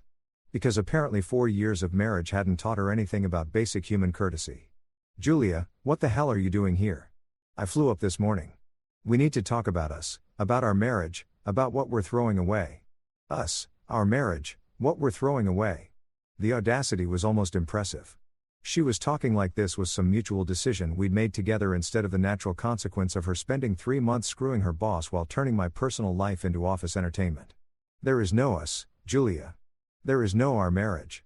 You made sure of that when you decided Adrienne was more interesting than your husband." She looked around nervously, probably realizing that having this conversation on a busy Manhattan sidewalk wasn't her smartest move. "Can we go somewhere private? There are things I need to explain, things you don't understand about what really happened." Against every instinct screaming at me to walk away, I agreed to coffee. Not because I wanted to hear her explanations. I'd seen enough screenshots to know exactly what had happened, but because some masochistic part of me was curious to see how she planned to spin this disaster into something that wasn't entirely her fault. We went to a Starbucks 2 blocks away. The kind of anonymous corporate space where you could have life-altering conversations surrounded by people who didn't give a about your drama. Julia ordered some complicated drink with extra shots and alternative milk because apparently even in the middle of her personal apocalypse, she couldn't just get a regular coffee like a normal human being. "Marcus, I made a mistake. A huge mistake. But it wasn't what you think it was really because what I think is that you spent 3 months having an affair with your married boss while making me look like an idiot to everyone we know. Which part of that is incorrect?" She flinched like I'd slapped her, which was rich considering she'd spent weeks emotionally bludgeoning me with lies and manipulation. "Adrian and I, it was complicated. He was my mentor and he made me feel important, like my ideas mattered. You were always so busy with your own stuff and I felt invisible in our marriage." "My own stuff? You mean like the job I was considering leaving for a massive promotion that you convinced me to turn down twice? That stuff? I didn't know about New York until you didn't know because you never asked. You were too busy planning your next late night strategy session to give a damn about my career or my life or anything that didn't revolve around you and Adrian's twisted little office romance. She started crying then, the kind of calculated tears that she'd always used when she wanted to end an argument without actually addressing the issues. Manipulation disguised as vulnerability, emotional blackmail wrapped up in victim cosplay. "I thought you'd always forgive me," she whispered. "I thought you were too passive to ever actually leave. I took you for granted, and I know that was wrong. But people make mistakes, Marcus. For years of marriage has to count for something." There it was. The truth. She'd been dancing around for 2 months. She'd been counting on my passivity, banking on the fact that I'd be too weak or too loyal or too stupid to call her on her. I'd been her safety net while she explored other options. The reliable backup plan she could return to when her exciting affair inevitably imploded. "You're right, Julia. People do make mistakes. But what you did wasn't a mistake. It was a choice. You chose Adrian over me every single night for 3 months. You chose to lie to me, to humiliate me, to treat our marriage like an inconvenience you had to work around. But I choose you now. I'm here, aren't I? I'm trying to fix this. You're here because Adrian dumped you when his wife found out and his life started falling apart. You're here because your backup plan moved to New York and you're scrambling to find someone to pay your bills and stroke your ego. This isn't about choosing me. This is about damage control." She was full-on sobbing now, attracting stares from other customers who were probably wondering if they should call security or just enjoy the free entertainment. But I felt nothing. No sympathy, no urge to comfort her. No residual love trying to convince me to give her another chance. "What if I'm pregnant?" she blurted out, playing what she clearly thought was her trump card. I laughed, actually laughed out loud in the middle of Starbucks while my soon-to-be ex-wife claimed to be carrying my child. The absurdity was too much to handle with any kind of dignity. "Julia, we haven't had sex in 2 months. And before that, it was maybe once every few weeks when you weren't too tired from your work commitments. If you're pregnant, congratulations. It's either the second coming of Christ or Adrian's problem." Her face crumpled. And I realized she just admitted to lying about something that could have changed my entire life. Even in her desperation, she couldn't resist trying to manipulate me with fake emergencies and manufactured crisis. I needed you to care. I needed you to fight for me. I did care, Julia. For 4 years, I cared more about your happiness than my own success. More about your comfort than my own career. More about saving our marriage than saving my dignity. I cared right up until the moment I realized you'd never cared about me at all. I stood up, leaving her crying into her overpriced latte like the star of her own tragic drama. "Enjoy New York, Julia. Try not to sleep with any married guys while you're here." Walking away from that coffee shop felt like closing the final chapter of the worst book I'd ever read. I had a life to get back to, a real life with actual opportunities and genuine relationships with people who didn't think loyalty was a character flaw. Julia could keep the drama. I was done being part of the cast. Life has a twisted sense of humor, and nowhere was that more apparent than in the cosmic comedy that unfolded over the next few months. While I was building my new life in Manhattan, better apartment, better job, better everything, Adrian's world was crashing down like a house of cards in a hurricane. And honestly, I had front row seats to the most satisfying show I'd ever witnessed. The first sign that karma was sharpening her claws came about 3 weeks after Julia's pathetic coffee shop ambush. I was at a networking event in Midtown, the kind of corporate mixer where people in expensive suits drink overpriced wine and pretend to care about each other's quarterly projections. I was actually enjoying myself. Shocking, I know. When I heard a familiar voice behind me, "Marcus Coleman, Jesus, what are the odds?" I turned around to find myself face-to-face with Tony Ricci, a guy I'd known back in college, who'd somehow become a hotshot marketing executive. We'd kept in loose touch over the years, the kind of LinkedIn connection that exists purely for professional networking and the occasional happy birthday message. "Tony, what brings you to the big city?" "Just transferred here from Chicago. Got offered a position I couldn't refuse." He grinned and took a sip of his wine. "Actually, funny story. I'm working for the same company your ex-wife does." Well, it's a small world, right? My blood went cold. Oh, man. You don't know. Julia got canned about 2 weeks ago. Whole thing was a disaster. Apparently, she was having an affair with some executive, and when his wife found out, she went nuclear, hired a private investigator, got evidence of company resources being used for personal activities, hotel rooms charged to corporate accounts, that kind of thing. The wine in my glass suddenly tasted like victory with hints of cosmic justice. The guy Adrian something got transferred here to New York, but his reputation followed him like a bad smell. Word travels fast in this industry, and apparently everyone knows he's the boss who sleeps with his employees. Not exactly the kind of guy you want leading your team, you know. I nearly choked on my drink. Adrian's here in New York. Yeah. Started about a month ago. Poor bastard thought a change of scenery would help, but turns out you can't outrun your own stupidity. His wife cleaned him out in the divorce, took the house, the kids, half his 401k, and enough alimony to fund a small country. Guy went from corner office to studio apartment real quick. The universe was apparently running a special on poetic justice, and Adrian was getting the full package deal. Over the next few weeks, I started hearing Adrian's name pop up in the most delightful contexts. New York's marketing scene was smaller then. People realized Adrian's reputation had preceded him like a warning label on toxic waste. At industry mixers, people would literally turn away when he approached. At business lunches, conversations would die when he walked by. The man had become a professional pariah, and he'd earned every bit of it. The best part, he was working for a mid-tier agency now, nothing like the prestigious firm he'd left behind. His new position was basically a lateral move disguised as a demotion. And from what I heard through the grapevine, his new colleagues treated him like he had a contagious disease. Nobody wanted to be associated with the guy who destroyed his marriage and career for some employee's wife. Melissa, Adrian's ex-wife, had gone full scorched earth during their divorce proceedings. She'd not only taken him to the cleaners financially, but had also made sure everyone in their social circle knew exactly why their marriage had ended. Screenshots of his group chat messages had somehow found their way to school parent groups, country club committees, and professional associations. The man couldn't grab coffee without running into someone who knew he was a cheating douchebag. But the real cherry on top of this karma sundae came at a charity auction in Soho about 4 months after my coffee encounter with Julia. I was there representing my company, bidding on some art for the office, and generally enjoying the kind of high-end networking event that came with my new position. The crowd was the usual mix of corporate executives, tech entrepreneurs, and people who had more money than sense. I was examining a sculpture that probably cost more than my old annual salary when I felt someone approach from behind. I turned around and there he was, Adrian Martinez, looking like someone had put him through a blender set to life lessons. Gone was the polished executive who'd once bragged about hotel receipts in group chats. This version of Adrian looked tired, desperate, and about 10 years older than his actual age. His suit was nice, but not expensive. His confidence was nowhere to be found, and he had that defeated posture that comes with being professionally and personally destroyed. "Marcus," he said, and I could hear the forced casualness in his voice. "I didn't expect to see you here, Adrian. How's New York treating you?" His smile was about as convincing as a $3 bill. "Can't complain. New city, new opportunities. You know how it is." "Oh, I know exactly how it is. Fresh starts are amazing when you actually deserve them." He flinched and I realized he knew that I knew everything. The screenshots, the group chats, the hotel receipts, the whole sordid mess that had turned his life into a cautionary tale about workplace affairs. "Look, Marcus, about what happened back home? What about it? I think there were some misunderstandings, some things that got blown out of proportion.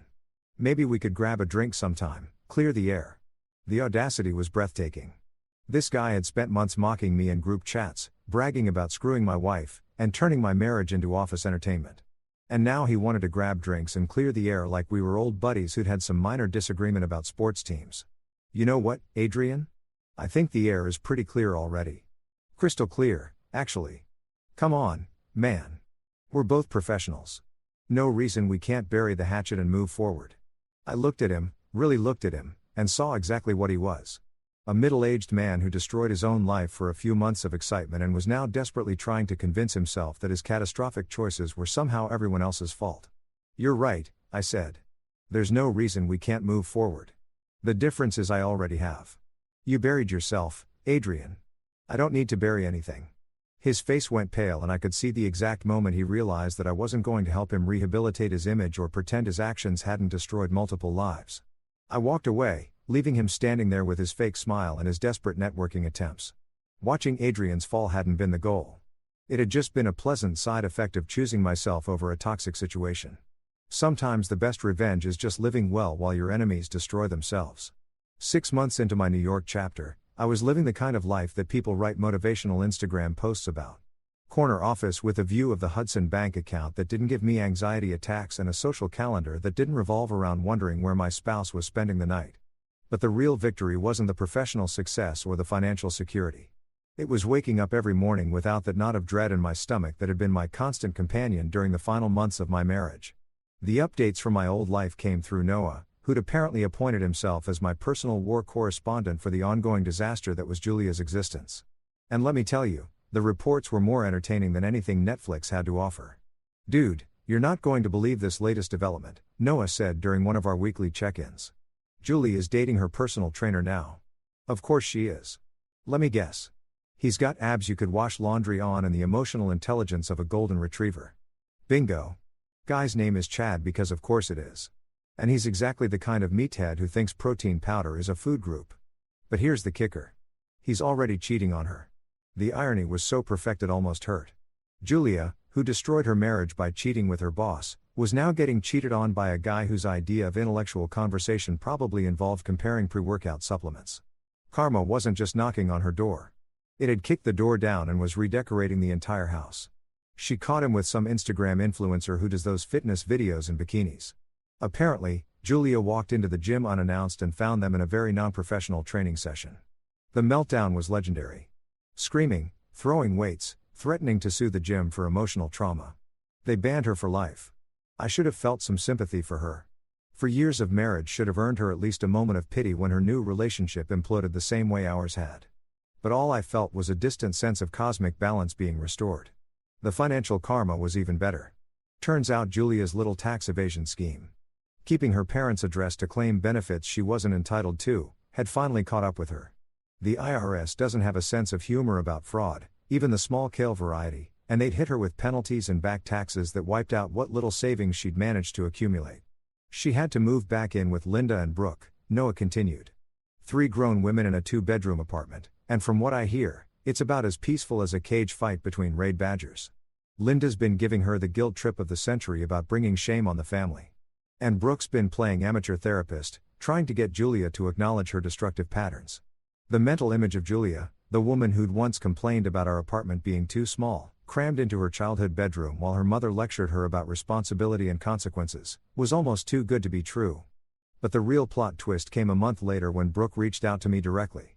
"Marcus, I know you probably don't want to hear from any of us, but I thought you should know that Julie has been asking about you. She says she's in therapy now, working on herself, and she's sorry for everything that happened." "That's great for her, Brooke. I hope she finds whatever she's looking for. She was wondering if maybe once she gets her life together, you might consider." "No, you don't even know what I was going to ask." "Yes, I do. And the answer is no to all of it. Julia burned that bridge, salted the earth, and then nuked the entire landscape. There's no going back, no second chances, no working things out. I'm done." Brooke was quiet for a moment. "She really is different now. The therapy seems to be helping, and she's starting to understand how badly she hurt you. Good for her. Personal growth is important. But it doesn't undo 4 years of taking me for granted, 3 months of cheating, and weeks of lying to my face while her boss made jokes about my marriage. I'm glad she's getting help, but her healing journey doesn't include me." That conversation was liberating in a way I hadn't expected. For months, I've been waiting for the other shoe to drop, for Julia to find some new way to disrupt my peace or drag me back into her drama. But hearing myself say those words out loud, hearing how final and certain they sounded made me realize I was truly done. Not angry done or hurt done, but actually completely peacefully done. My 6-month performance review came with another raise and the offer to make my New York position permanent. Harold flew up from the home office to deliver the news personally, and we celebrated at a steakhouse that probably cost more per meal than I used to spend on groceries in a week. "You know, Marcus, I've been doing this for 30 years, and I've never seen someone bounce back from a personal crisis the way you have. Most people would still be wallowing in self-pity or trying to win their ex back. You just moved on. Sometimes the best thing you can do is cut your losses and bet on yourself instead of waiting for other people to figure out your worth. Well, whatever you're doing, keep doing it. The company's taking notice, and there are bigger opportunities coming down the pipeline." But the biggest opportunity hadn't come from work. It had come from the most unexpected place of all. 3 weeks earlier, I'd met Leah at a bookstore in Brooklyn. She was an editor at a small publishing house, had a laugh that made me forget my own name, and possessed the revolutionary quality of being exactly who she claimed to be. Our first date was coffee that turned into dinner that turned into a 6-hour conversation about everything and nothing. Our second date was a comedy show in the village where she laughed at my terrible jokes and made better ones of her own. By the third date, I realized I'd forgotten what it felt like to be with someone who actually wanted to be there. Leah didn't work late with mysterious bosses. She didn't have secret group chats where she mocked my existence. She didn't treat our relationship like an inconvenience to be managed around her real priorities. She was just present, honest, real. "You know what I like about you?" she said one evening as we walked through Central Park, the same park I could see from my apartment windows. "My devastating good looks and humble personality. Your peace. You've got this calm confidence, like you know who you are and you're comfortable with it. It's attractive as hell." Peace. That wasn't a word anyone would have used to describe me a year ago. A year ago, I was the guy who heated up dinner alone while his wife screwed her boss. The guy who turned down life-changing opportunities to accommodate someone else's lies. The guy who was so afraid of being alone that he stayed in a relationship that was slowly killing him from the inside. Standing there in Central Park with Leah, looking up at the skyline of a city that had given me back my life, I realized that Julia had been right about one thing. If I couldn't trust her working late with her boss, we shouldn't have been together. She was absolutely right, and choosing myself had been the best decision I'd ever made.